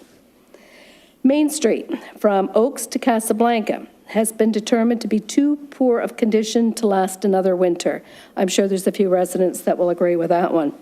The current plan is a full resurfacing in this year's asphalt resurfacing program with an expected completion date of late fall prior to the winter operations, which are becoming very difficult. The Grimsby GO Station update. An environmental assessment notice has been completed and has been filed, and a review period of today, so June 15th was the last day for the review. The next steps will be the Ministry of the Environment, Conservation and Parks Minister approval, which needs to be completed within the next 35 days. The Niagara region has submitted its 10% design. Metrolinx has awarded the contract for completing the design to 100%. And on Friday, June 12th, Metrolinx issued a report stating site clearing and early works will begin on June 22nd and is expected to continue until late August. Construction activities will require fencing, environmental protections, topsoil stripping, and stockpiling, and the region of Niagara will be extending the Livingston site at that time. As with many construction projects, area neighbors and businesses may experience some potential noise, some vibration and dust impacts from the construction. Work is expected to take place on weekdays between 7 a.m. and 7 p.m., weekends if necessary. Critical safety work on this rail corridor will have to be completed overnight during the week and on some weekends from 7 p.m. to 7 a.m. On-street parking will be prohibited in the dead-end area of Livingston, and property owners in the immediate area are asked not to park in that area. More information is available, and concerns can be addressed through the Hamilton Niagara Community Engagement Team at niagara@metrolinx.com. One last-minute item. Just a reminder that the Niagara Peninsula Conservation Authority public engagement session is being held here tomorrow. It'll be between 6 and 8, and it'll be over at the Major Refrigeration Peach King Center. That's my report for tonight. Thank you, Councillor Seaborn. Questions? Councillor DeFlavio. Thank you, Mayor. Through you. I'm going to start with the positive, and that is the Casablanca reconstruction. I'm happy to, I mean, it's been so long. I'm going to be a bit of a doubting Thomas here and say I'll believe it when I see it, but we saw various proposals for the overpass portion of that, because as you know, the sidewalk is somewhat narrow. The connection between the GO Station and Grimsby on the Lake is an important connection that's going to need to be required. Do we have a final design plan for that cross-section? If you don't have it, and you can send it to us via email, because we've talked about things like the bike path, the two-way bike path on one side, for example. We've talked about things like widening of the sidewalk on the overpass. You know, there are other things that need to happen which are not going to happen now, and I think Brandon's spoken to this before. The highway exits coming to a T, I don't think that's happening in this part of the plan, right? Or is it? Brandon's nodding yes. Okay, so that hopefully somebody can answer that. But as you know now, and I've walked down there many times, as a pedestrian, you have to make eye contact with people coming off the highway, because in their defense, it's a yield. It's not a stop. So if you don't make eye contact, it's not a very safe situation there. So that T, if that's what is happening, will go a long distance in making that safer for pedestrians and bikes. The other thing that I wanted to mention was the Milk and Things project that you're talking, well, Another positive, Main Street West between Oaks Road and Casablanca looks like it's post-war right now, so any improvement would be great. The Milk and Things project is a bit of a frustration for me because anybody who looked at that building, and the region must have looked at it prior to purchasing it, could see that it was attached on one side of the building. And again, this is not a criticism of you, it's just a criticism of the process. You know, I know that you're not involved in the purchasing of the building, so please don't misunderstand me. I'm not being critical of you. I'm expressing my frustration over the process because it's not difficult to look at that building and understand that it's going to be a surgical demolition, as you put it, which means that the cost of that demolition is going to be significantly greater, and the process of demolition is going to be significantly more difficult. So again, I'm looking forward to that coming down because it's an eyesore the way that it is now. We shouldn't have boarded up buildings in downtown, so the sooner that can come down, the better. But if somebody wants to speak to the way that that overpass is going to look, I don't know if Brandon wants to speak to it or if. Yes, sorry, through you, Mr. Chair. So in terms of the question about the interchanges themselves, they are moving the intersections or interchanges off ramps, I guess is maybe the best way to say it, closer and together and creating a signalized intersection rather than the looped ramps or what do you call it, channelized intersections that they have now. So, and on the active transportation perspective, they are providing a multi-use pathway on the west side of the highway, or the west side of the overpass, with a sidewalk, I believe, beside it. So the focus there is, again, providing, like you had mentioned, in enhancing the pedestrian safety across the bridge. So those measures should help improve that with the pathways, the sidewalks, and the illumination or the signalized intersection should really help to improve things through there. Quick follow-up, Mayor, through you. So the reconstruction, Brandon, you probably, again, this is through you, Mayor. Thank you for that. This is really important to me because it's been something that's been a concern of mine for years. Can I assume that there will be sidewalks on both sides of Casablanca to Livingston now? Because there's I can't remember what the term is, but there's a pathway that of pedestrians on the west side because people walk on that west side even though there's no sidewalk. So, and you talked about the multi-use pathway being on the west side. So are we going to see sidewalks on both sides of Casablanca now? Because that is where the GO station is going to be, is on the west side. It would make sense for sidewalks to be there. And if you don't have that answer, again, if you can send it to us, that would be great. But it would make sense because that's where people are crossing, kids going to work at the Welcome Center, all those types of things. You can see the pathway in the grass there from where people walk because they don't want to cross the street. Through you, Mr. Mayor, yes, will be sidewalks on both sides of Casablanca. In addition to, obviously, there's an existing sidewalk on the east side now. The west side will be added. I'll explain later. I can get into technical details about the stormwater management approach, but the sidewalk on the west side will be delayed until the phase 2 works happen. So I can walk you through the details, the engineering aspects of why that's happening, but there will be a sidewalk eventually, as well as on both ends of Livingston, or both sides of Livingston as well. Yeah, I don't want to belabor it, Mayor, but I get it. There's a 12-foot ditch there and a huge water course that goes through there. The crossing, the reason why I ask is because there's another train railway crossing there, and we know that CN has notoriously difficult to deal with when it comes to railway crossings, and there's a crossing on the east side already. So I was surprised by your response because that would mean a secondary crossing, which in my experience is not something that they go for. So.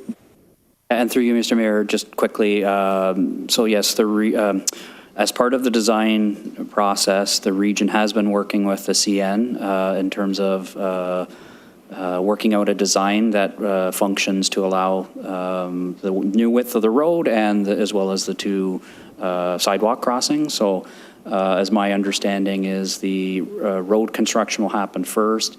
and then CN will come in later and do the level crossing afterwards. So there'll be a period of time where the crossing isn't done, but the road is done, but that'll be sorted out as well.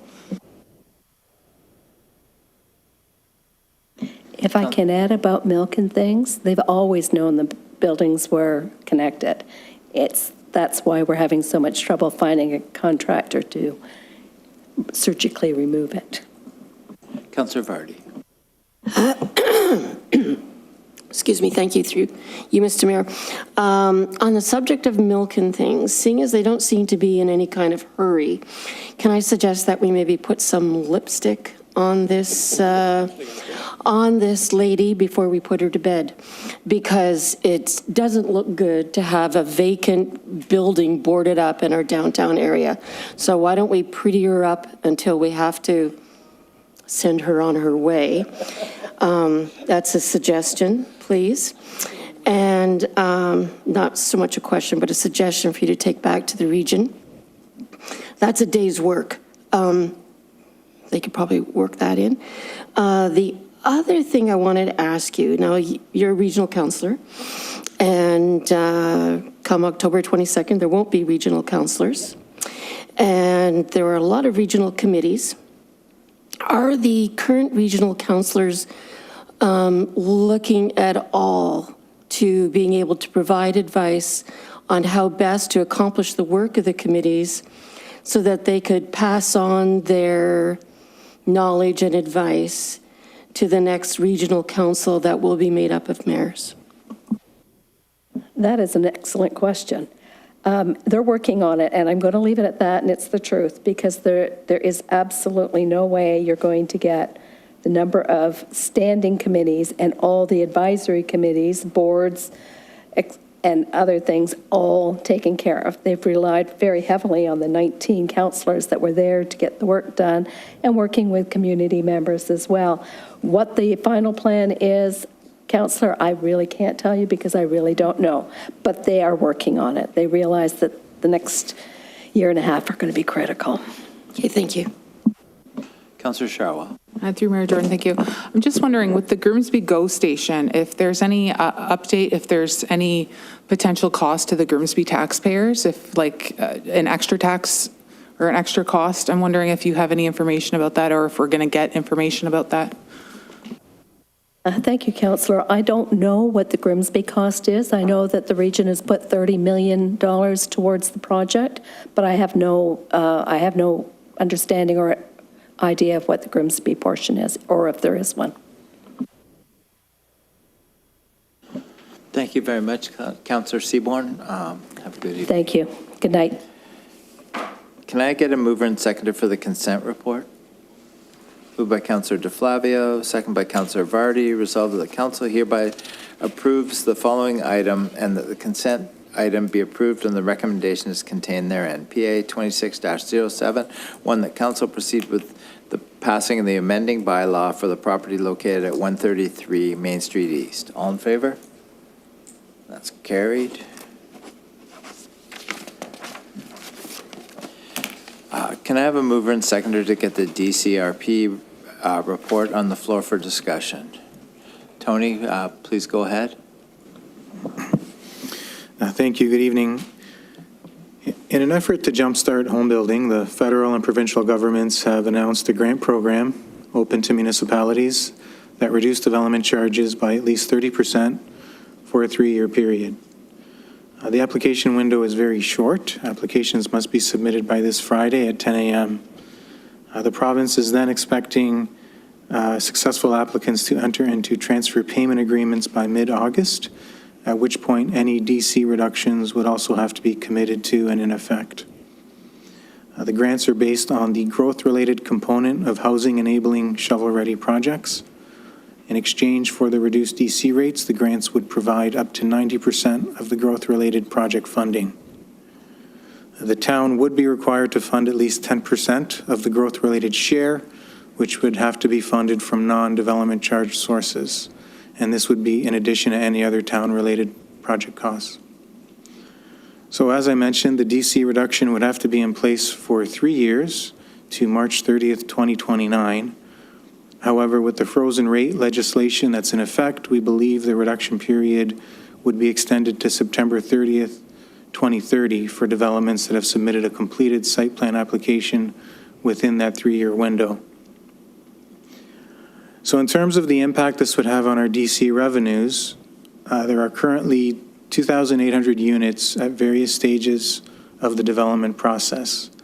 If they were to all take advantage of the DC reduction window, our estimates of foregone DC revenue is in the range of $17 million to $27 million. There are a couple large developments that have a big impact on that projection. If we assume that they do not proceed during the reduction window, then our foregone DC revenue is only estimated to be between 5 and 8 million. I'd also like to point out that no GO station area developments have been factored into the development assumptions. If those GO station area developments proceed within that reduction window, then our foregone DC revenue may be higher than what's estimated in the report. I realize there's a large range of foregone DC estimates, and that's influenced by the fact that we are in the middle of updating our DC background study and bylaw, with estimated new rates likely in effect for next year in 2027. Now, we don't know what those new rates will be, but there is a high probability that they will be higher than our current rates, given the increase in construction cost inflation we've seen since our last bylaw update in 2020, and the growth-related infrastructure requirements that'll come out of our updated official plan and master planning documents.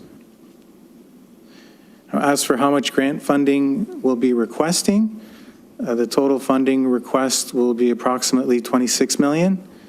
The amount of grant funding received will be dependent on which of our applications get approved. The potential projects are outlined in the report. Each one has challenges that may prevent us from qualifying or meeting the required construction timelines. For example, as it relates to the North Service Road reconstruction, based on preliminary information from the MTO, the QEW widening EA may impact the project timing due to the anticipated scope and design requirements. The need for any additional property will be determined through the ongoing EA and preliminary design process once a preferred alternative and its associated footprint have been established. So just to conclude, applying for the grant doesn't commit us to anything. So what we're recommending is apply, and then once more information is known about in terms of the funding we can expect to receive, then we can make a more informed decision about moving forward. Thank you. Thank you for your presentation. Tony, questions from council? Councilor Sharwal. Through Mayor Jordan to Tony, I don't quite get this whole program right now, and I know it's new. So have you heard of like any municipalities that are not going this way, and why? I'm just trying to understand if this is something everybody is trying to access, or if there are any downsides that you've heard. Yeah, so through the mayor, I'm not aware of which municipalities plan on accessing it or not. I know that some municipalities have already reduced their development charges for various reasons, and so they may be in better position to take advantage of the program. And the fact that we're in the middle of our DC bylaw update certainly makes it a little more difficult for us to be able to recoup what we would forego. Thank you. Councilor DeVoley. Thank you, Mayor Jordan. I guess I'm just going to summarize what I think this report is saying to me. There are no guarantees that the reduction in our development charges, especially because we have to use the development charges we are currently under, not the ones we're studying to move to, but there's no guarantee I find in any of this that our reductions will be offset exactly by money from the province. At the end of the day, we still have a fair bit of skin in the game. And by that, I mean using our own dollars. And it's my understanding we can't even use our DC dollars, but we'll be drawing on our reserves. Would you say that's a correct statement, Mr. Delmonico? Have I understood it correctly? Through the mayor, yes, that's accurate. Thank you. The second comment I think is important to remember is that the town of Grimsby has really done some significant housing starts in the last number of years. And I'm going to refer to the report that the Finance Committee got just, a few short weeks ago about how our building department did and the number of permits and so on. So I look at this and say, we have done more than our fair share of contributing to housing starts. The other part that I think really bothers me about this new program that they are announcing is that I would dearly love to be able to help people find housing, whether it's owning or renting. But this program in no way guarantees that the money we will reduce our development charges by, that will then be less money paid to us by developers. There is no guarantee that that is going to find its way into the hands of the home buyers. Our governments have had other programs in the past, and I'll use the HST rebate program as an example on new homes, where at the end of the day, when the calculation is done between the purchaser and the developer/builder, I'll say the builder, they sign over the HST rebate to them as part of how they pay for it. But this doesn't even allow for that. So we actually, by reducing the development charges, have absolutely no guarantee that this reduction is going to make its way into the hands of the new homeowners. How I see all this kind of panning out, much as I wish I could help in this, is that at the end of the day, we will be contributing more, and Mr. Delmonico has outlined various scenarios, and it's quite a range, because obviously the assumptions are that we're doing this analysis under are so far out that we're not even sure on the costs of some of these projects, let alone what we're going to be foregoing. But, he has estimated anywhere from 5 to 8 million, and it could be as high as 27 million. And I look at that and say, that would then have to be funded by our residents. That's a number that I find, I'll use the term, that it's not a very elegant term, but I'll say, those numbers they gobsmack me. It's like, really, think of it.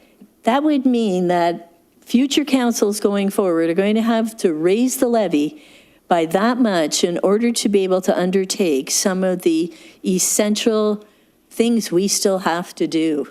And so I can only say that I don't find this project to be well thought out by Ontario.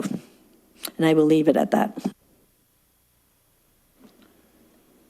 Seeing no further questions from Councillor Vardy.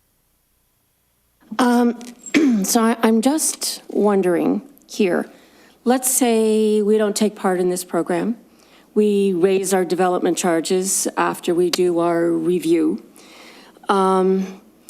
Is it possible that this could be a disincentive to build?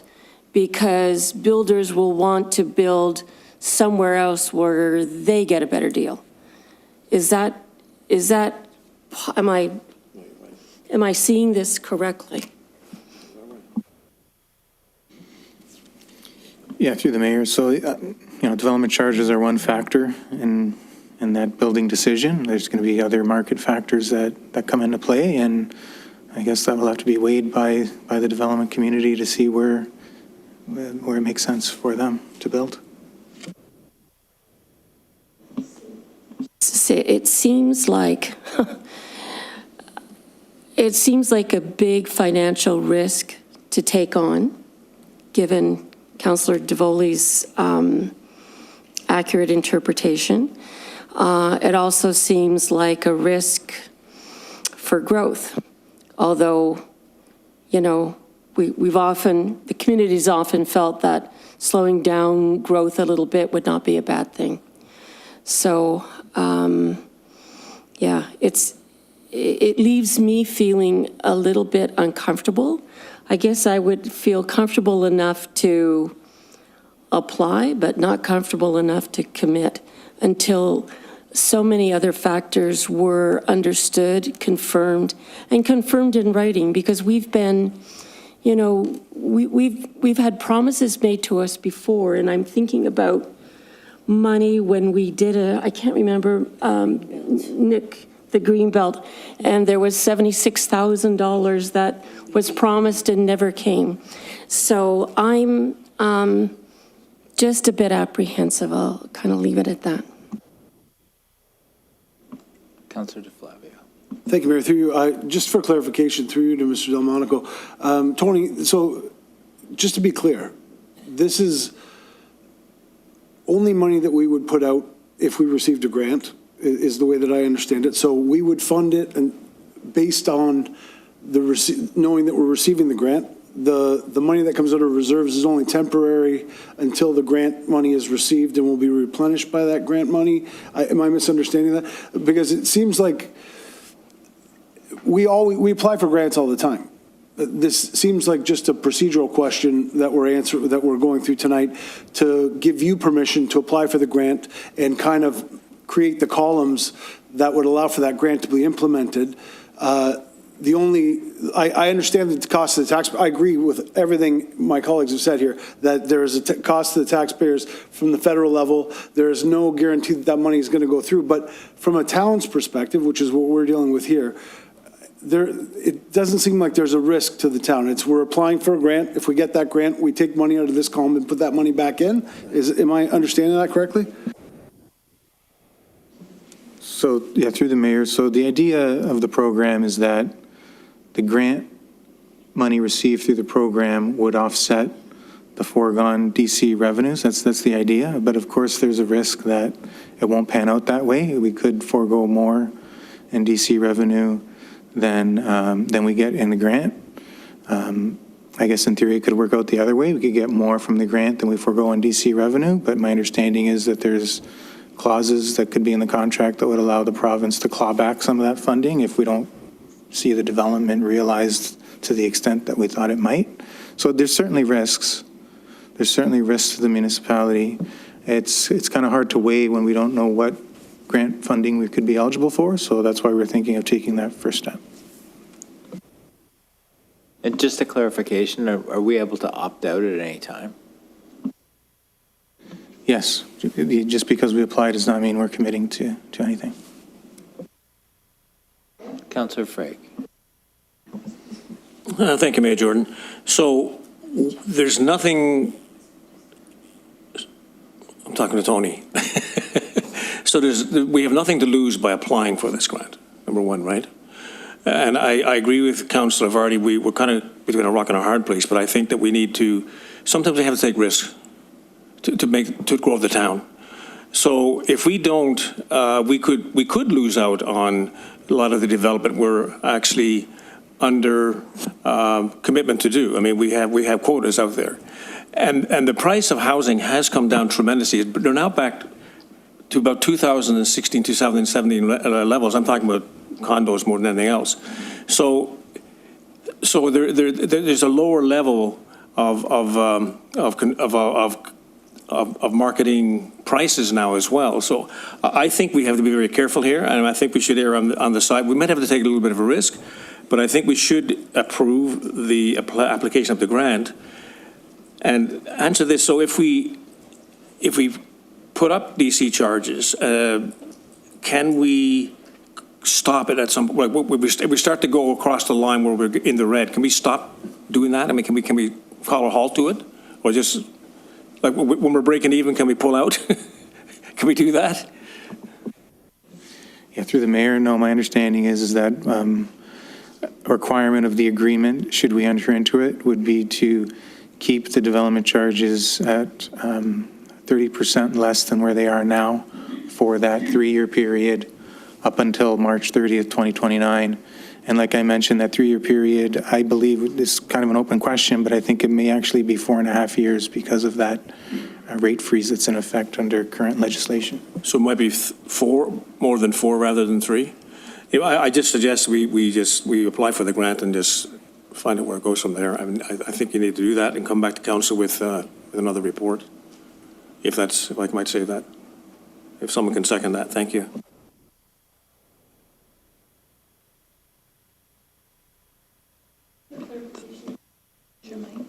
All right. So the mayor asked if we can pull out at any time. That's before we sign. But once we sign, we're in, right, for the duration, right? That's correct, yes. I'd really like to see this pan out so sure we apply, but I think things will change the way this is rolling out along the way, but I'm extremely leery of any taxpayers, existing residents paying for growth, because that's not the way it was ever supposed to be, and that's not the way it should be. And it should be growth paying for growth and not on the taxpayer base. The taxpayer base is already maxed out right now, and I really worry that the provincial government could definitely be giving us a pig in a poke. We've seen it before. Councillor Charwa. Through Mayor Jordan, thank you. I'm concerned that this was such a fast rollout and that it was one of those sign right now, get into this right now. It was like 2 weeks, right? Is there a reason that they did this so quickly so that we don't have a whole lot of information? Like, you would think that they would have come forward with something more concrete. Do you have any ideas? Yeah, through the mayor, my understanding is it's tied to the HST relief that's currently in place. They're trying to, I guess, maximize the impact to home buyers and home building so that the DC reduction can coincide with the HST relief. Okay, and just a quick, very layman's kind of question. So we're at 30,000 roughly population. We're expected to go to 51,000. Based on development charges, all of the infrastructure that we're going to need, is the extra $20,000 helping the Grimsby taxpayer, or is it hurting the Grimsby taxpayer? So is it going to cost us more for the extra 20,000? Because, you know, you do hear people say, well, it's more taxes. But is all the infrastructure that is now going to be on the existing taxpayers going to be more than we bring in? Yeah, I mean, it's an interesting question. I think that while it would bring in more and increase our tax base, it does come with increased costs of infrastructure, not only for initial capital costs, which in theory should be paid for through development charges, but then the ongoing maintenance of that infrastructure that's going to require continued increases to our asset management reserves so that we can sustain and replace those assets in the future as they come up. So I don't think it's an easy question to answer, but it isn't definitely, it's not one-sided. I wouldn't say one way in favor. Thank you, Tony. When we're approaching these, I think we have to get away from incentivizing the building all the time, because we're an area where people do well here. And, the more we make this a giveaway of development charges, left, right, and center, the more they're going to keep coming here. And it's costing us dearly. So will support this, only it looks as though council is in support. The only reason that I will support this is because we can opt out. That is the absolute only reason. But if this ends up being a scam of some sort, you're going to hear about it from me. Thank you. Councillor DeVoley. Thank you. Yeah, I certainly share my fellow councillors' concern about how quickly this is all coming together. A couple other facts I just want to make sure I'm clear on. This would apply to our current DC rates. And we would basically be locked in at these rates for the next 4 years, I'll say roughly. But at the same time, we're now doing a DC study, which probably would be increasing our rates substantially, because the last time we did the study was which year? 2020? 2020. So in all likelihood, our DC rates are going to be going up considerably. And that's what we built some of our financial planning, long-term strategy, and all our numbers and forecasts in, that we would have higher DC rates. So I guess what's coming out of this, if I understand this correctly, is our DC rates will be locked in at today's rates. We'll be taking a hit under these numbers, and we won't even be moving to the new DC rates that we'll be coming up with in, I'll say, 26, 27. Do I have that correct? Yeah. Yes, that's correct. We would have to remain at the current rate. We can't make it 30% of the new rate, for example. We'd have to stay at the current reduction. And so much of our forecast was done on the assumption that we would be getting an increase in DC rates going forward, too. So this has very real implications to our cash and what we can actually do for our projects. But my second question then is, so we currently are underway with our DC analysis. Do we just stop it? I mean, what's the point of doing it? Do we come up with a number that we can't use? Where do we go with our current project then? Yeah, through the mayor, that's a fair question. We are continuing the process right now. This would only apply to residential development charges, so we could go through the process and adjust the non-residential development charges, for example. But if we were to enter into some sort of agreement like this, that might be something we'd want to revisit. And then my last question is, we're all talking about sort of an off-ramp and dates and so on, but this off-ramp, if I understand it, the deadline for the off-ramp, or basically not to proceed, would be August. And I guess now my question is more to our town manager and our clerk. But council's last meeting is going to be the beginning of August, so how do we manage this if we decide we want to take an off-ramp on all of this? Where do we go? How do we do it? Through you, Mr. Mayor. So the application, evaluation, and funding decisions from the province would be around, they said, late July to August. So hopefully we get something before our August council meeting. But yes, the TPAs, the agreement is supposed to be executed by August 21st, before the nomination date. So hopefully we can time that in. If not, we might have to look at a special council meeting or otherwise.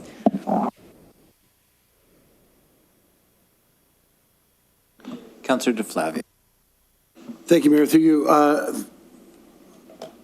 I misunderstood the original, your original report when I read it. I'm reluctant to say yes to this based on what you've told us, Tony, because I understand everybody's concerned about the market, but I also believe that 3 years, the risk could be too great for the municipality from a financial perspective without a guarantee. The delays that we know are going to be put in place by things like the South Service Road and other things, where in our GO Station growth area, probably will keep that construction from happening in the next 3 years. But if it does happen in the next 3 years, at the scale that has been discussed in the official plan and in the region's official plan, there is a significant risk of loss there that I misunderstood. When I read your report, I thought we were applying for a grant. That grant would be used dollar for dollar to replace the development charges that we're cutting. If that's not the program, then there's really no incentive for the town of Grimsby to do that. The incentive would be from a developer's perspective.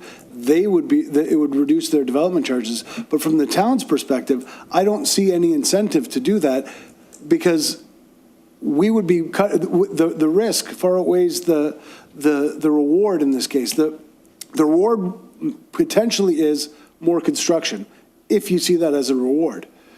The risk is the rest of the Grimsby taxpayers. As the mayor mentioned, we've always had a policy of growth paying for growth. And if we take this risk and then the growth doesn't pay for growth, that means the rest of the Grimsby taxpayers pay for it. So based on the new information that you've given me, it's not new information, my final understanding, because I was an idiot and didn't understand your original report, and thank you for the clarification, I won't be voting in favor of this. Thanks, Tony. Seeing no further questions. Oh, Councillor Vardy. I'm just wondering if our CAO has talked to any other municipalities to sort of gauge their reaction. And I also wonder, I think generally speaking, okay, you can look at this program, but from a very unique Grimsby perspective, where we've got so much coming on the books, we are the gateway to Niagara, and there's a big push to build in Niagara. And we got the GO train and all these other things. Do we have too many things in play to even take a chance on this? Because we're not your typical committee or community from the perspective of maybe where this program was envisioned. So.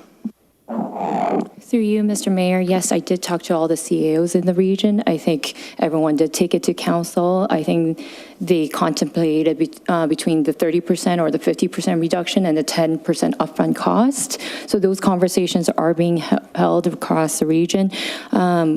Most of the municipalities that did pass it to date are proceeding with the application, and they will see before finalizing the TPA whether they want to opt in or not. So they are taking this first step, which is what we're recommending tonight. Councillor Frake. As I said, I think that we have nothing to lose by applying for this grant. But let's also remember, this doesn't only apply, DC charges doesn't only apply to residential, it also applies to industrial commercial. And we don't want to turn off that tap either. And, let's also look at the long game as well, that development, whether it be residential or industrial commercial, is where we get our revenue. Our taxes come from those particular projects. That's where we get our revenue from as a town. So, there's that too. So we have to factor all these things into our decision. I think we should go ahead with this grant, and maybe Tony can come back with a more fulsome report when he has more information. And we have nothing to lose by doing that. Councillor Frake, I believe it's just residential only. Is that correct? Yeah. Yes, that's correct. The 30% reduction would just apply to residential development charges. My apologies. All right, seeing no more discussions, moved by Councillor Frake, second by Councillor Vardy. Resolved that report FIN 26-18, Canada-Ontario Development Charge Reduction Program, DCRP, dated June 15th, 2026, be received, and that Council authorize staff to apply for grant funding under Canada-Ontario Development Charge Reduction Program and endorse in principle a residential development charge rate reduction of 30% contingent on expected funding being at least as much as we are expecting to forgo in DC revenue and the other required application costs, and that council endorsed the town's 10% funding share to be funded from the road, storm, and fire facilities asset management reserves. And 3, that staff circulate to council an update from the province on funding commitments, and that any financial impacts associated with the DCRP be subject to future council consideration through the annual budget process or subsequent report as necessary. All in favor? Oh, Councillor Howe? I can't just, through you, Mayor. But we've kind of talked about there being an emergency exit or the ripcord for the parachute, sort of an idea. But maybe I'm missing it, but I don't see, wording as such in there, for our direction, unless I'm missing it, but without that parachute. It's in bullet point 3 on that resolution.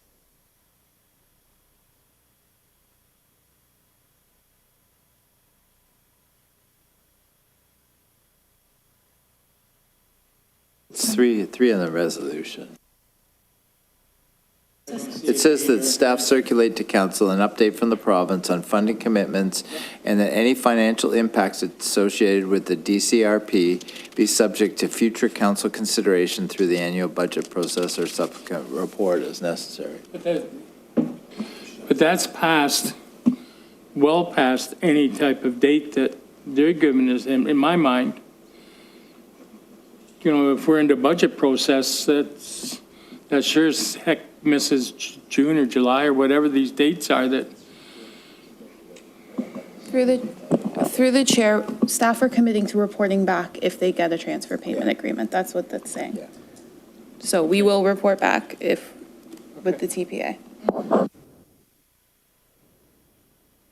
All right, so I read the resolution. Why don't we just, Councillor DeVoley. Sorry, I guess I just want to be sure I understand before I vote. So recommendation number 2, again, talks about the rate reduction of 30% contingent on expected funding being at least as much as we are expecting to forego in DC revenue and other required application costs. And that we will know, we are hoping, late July or early August. Am I understanding that correctly to our town manager? Yes, that's correct. But we also know at the moment that the way it's designed is not meant to be on a break-even basis. So why do we think it'll be different?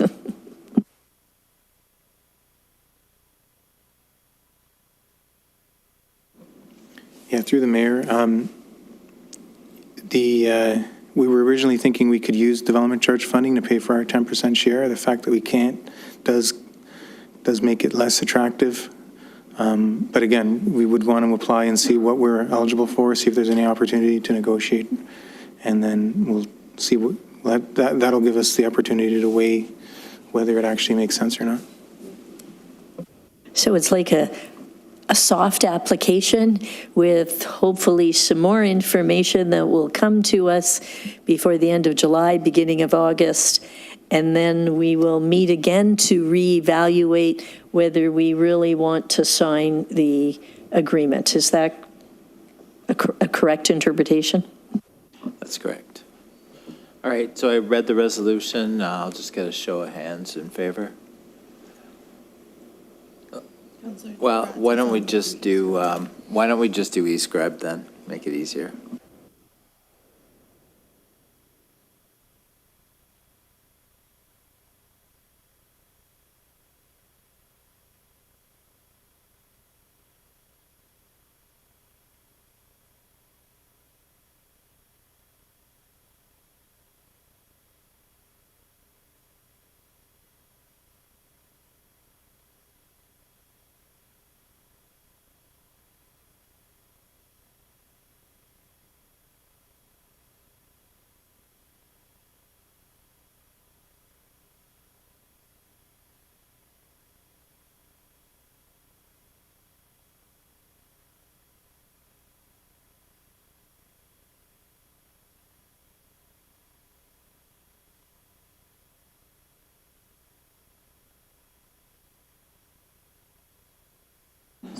Councillor Bradzi, can you vote, please?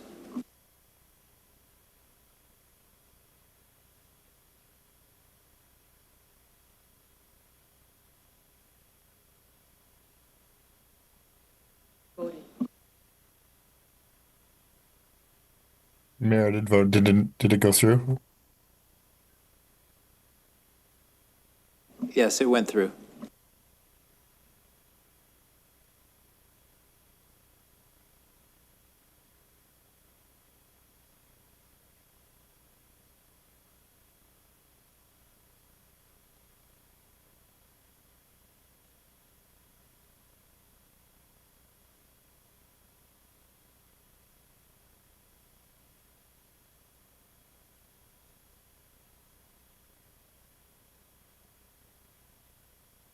All right, that's carried.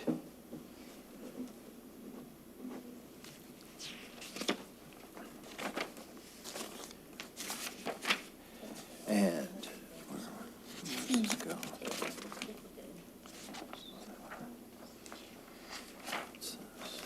All right, up next is Frank.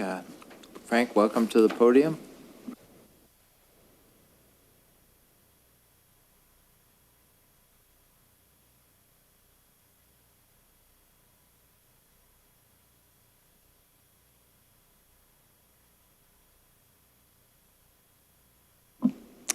Mr. Mayor, just wanted to give you a quick update on the 2025 Economic Development Annual Report. It won't be long because I'm sure you've already seen it. I want to highlight, however, a few very key points on page 9 in the report.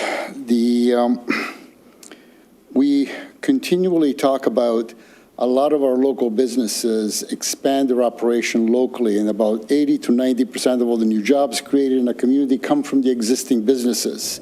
So it's imperative that our concierge program is often focused upon. I guess most of my time is spent on looking after our local businesses. We actually did 47 corporate visits this past year.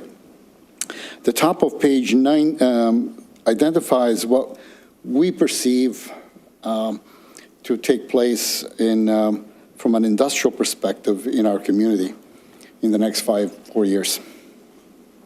We anticipate 1.1 million square feet of new industrial development, $370 million of total investment, 1.4 million per year in terms of property taxes, and about 2,000 direct, indirect, and induced jobs. I think that tells us the story of what's happening from an industrial perspective, industrial commercial perspective, hopefully in the next 5 years. The only negative that I would look at is that uncertainty index. And a lot of the businesses are very concerned about the economy growing in the next 2 or 3 years, maybe 1.3% or less. That's the only concern that we have from our perspective. The Business Ambassador Program on page 10 shows that we have 10 business ambassadors. They are all doing something to bring Grimsby forward. And if you wish to know a little bit more about each one of them and what they're doing for us, I'd be more than pleased to provide you a little bit of information on that. Last year, we also did the tourism strategy. We did finally receive $30,000 grant from TPN and $8,000 from the region. So we finalized the tourism strategy. And I believe on the last page of the book, on page 26, it identifies the tourism strategy phases that we're doing. On phase 1, there's about 4 or 5 low-hanging fruit, for lack of a better word, for tourism development for this year with no money and things that we could do internally. So that's what we're doing right now. We also participated in quite a few events. Also on page 16 and 17, you'll see some of the industrial buildings that we were able to attract here. ATCO is a large manufacturing firm that we attracted 122,000 square feet, about 120 employees. We're actually going to visit it. You'll receive an invitation shortly on, I believe it's this Wednesday at 4 o'clock. This is a multinational company located in our backyard, and it is the Ontario headquarters. The Montrealers, of course, have purchased Sunset Spa, I think it's called, 45,000 square feet. And they're running out of room. They're looking for additional space in our community. They want to expand. They are employing 75 people there. These are manufacturing jobs, by the way. Jones Neon Signs from Burlington has also located here on 270 Hunter Road. They are approximately 30,000 or so square feet, or 22,000 square feet. And APT Auto Parts, their Ontario headquarters from Burnaby, BC, also locating here. And just recently, I just found out that Howie Hockey Tape headquarters in Canada is located in Grimsby, in the same building. We had several events also taking place, as the Mayor's Business Breakfast, the Grimsby Energy Summit, the Grimsby Economic Gala. So we were doing quite a few things this past year. We also did several advertising for free. We haven't paid one dime in terms of advertising, and to promote our businesses in particular. And what else can I even? Yeah, that's about it. Are there any questions?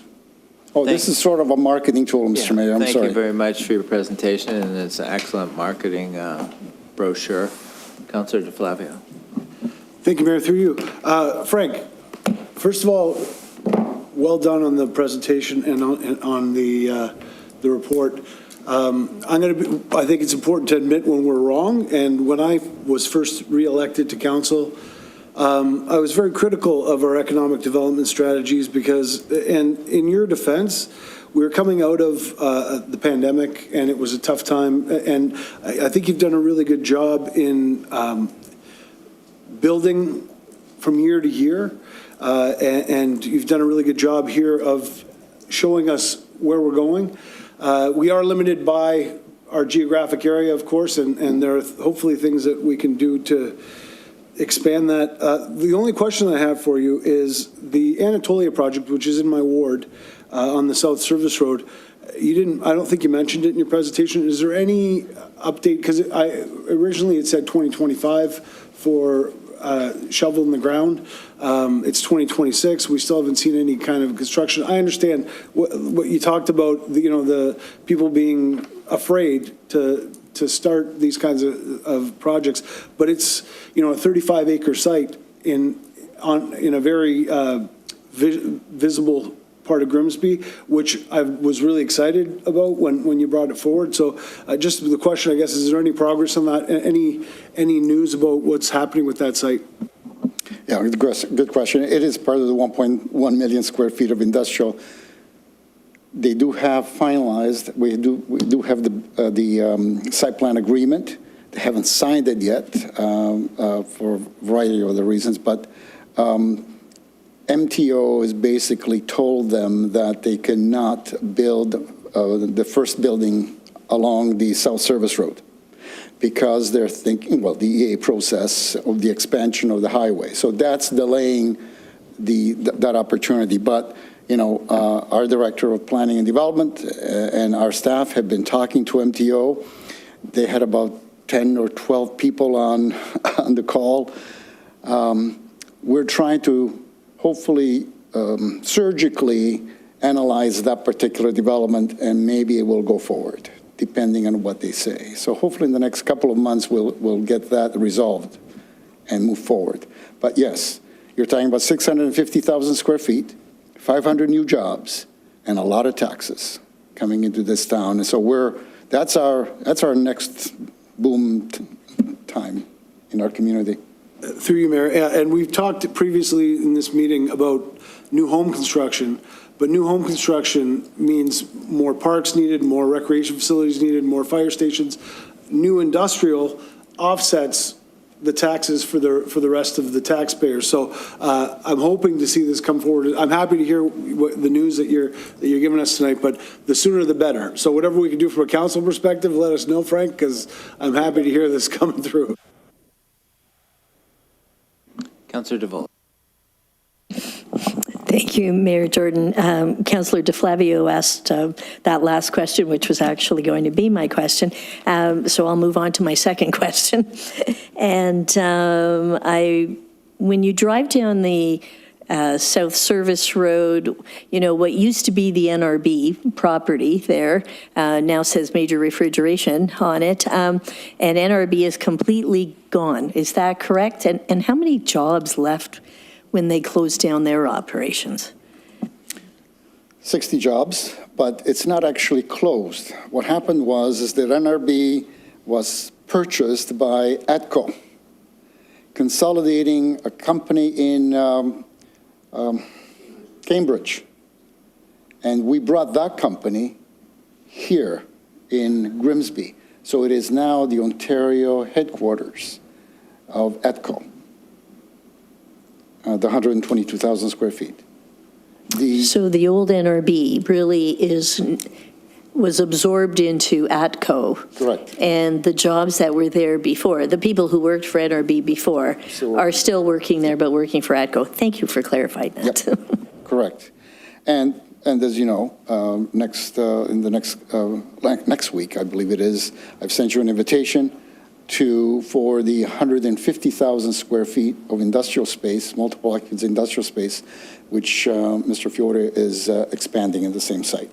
So that's, I think, one of the last industrial building that we will see for a while, until Anatolia.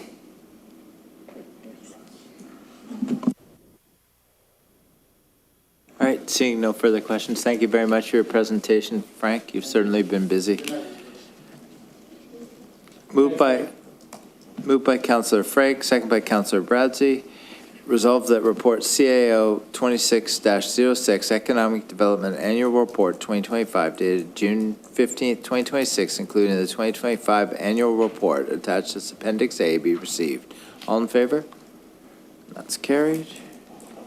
Mayor Jordan, could I just ask a question on process? Maybe the question is to our clerk. So today we were fortunate enough to have a presentation by the Mayor's Advisory Committee, which was great, now by our Economic Advisory Committee. But we have two more committees, our age-friendly and our green one. Will we be hearing from them at the next meeting? Through the chair, they presented to community services. All advisory committees present to the standing committees, and then standing committees are presenting to council in July. So their presentations are available online and on YouTube as well through the live stream. And I think Councillor Sharwa in her update summed both presentations up quite well.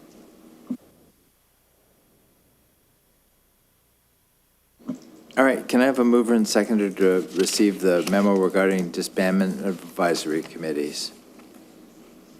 Moved by Councillor Korsanji, second by Councillor Howe. Resolved that the memorandum regarding the disbandment of advisory committees be received for information. All in favor? That's carried. Can I have a mover and seconder to receive the Integrity Commissioner 2025-2026 Annual Report? Moved by Councillor Korsanji, second by Councillor Vardy. Resolved that the Integrity Commissioner's 2025-2026 Annual Report will be received for information. All in favor? That's carried. Can I have a mover and seconder to approve the bylaws? Moved by Councillor Frake, second by Councillor Howe.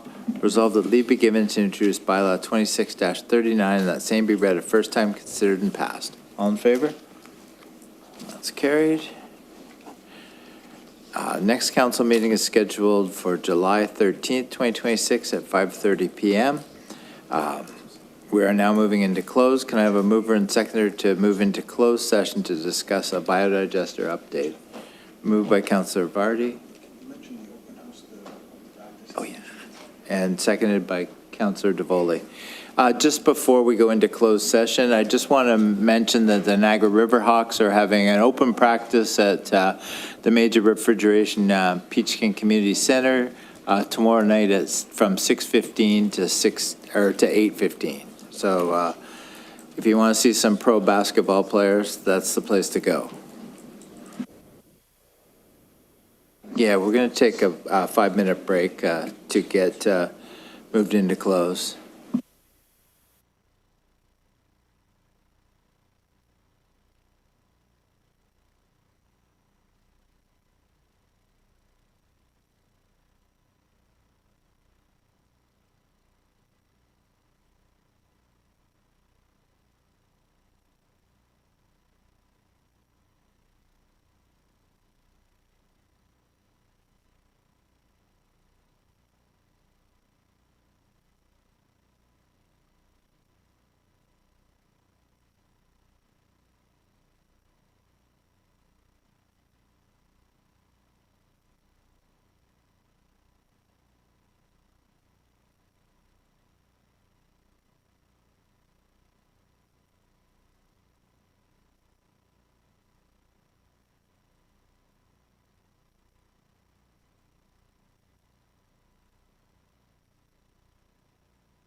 All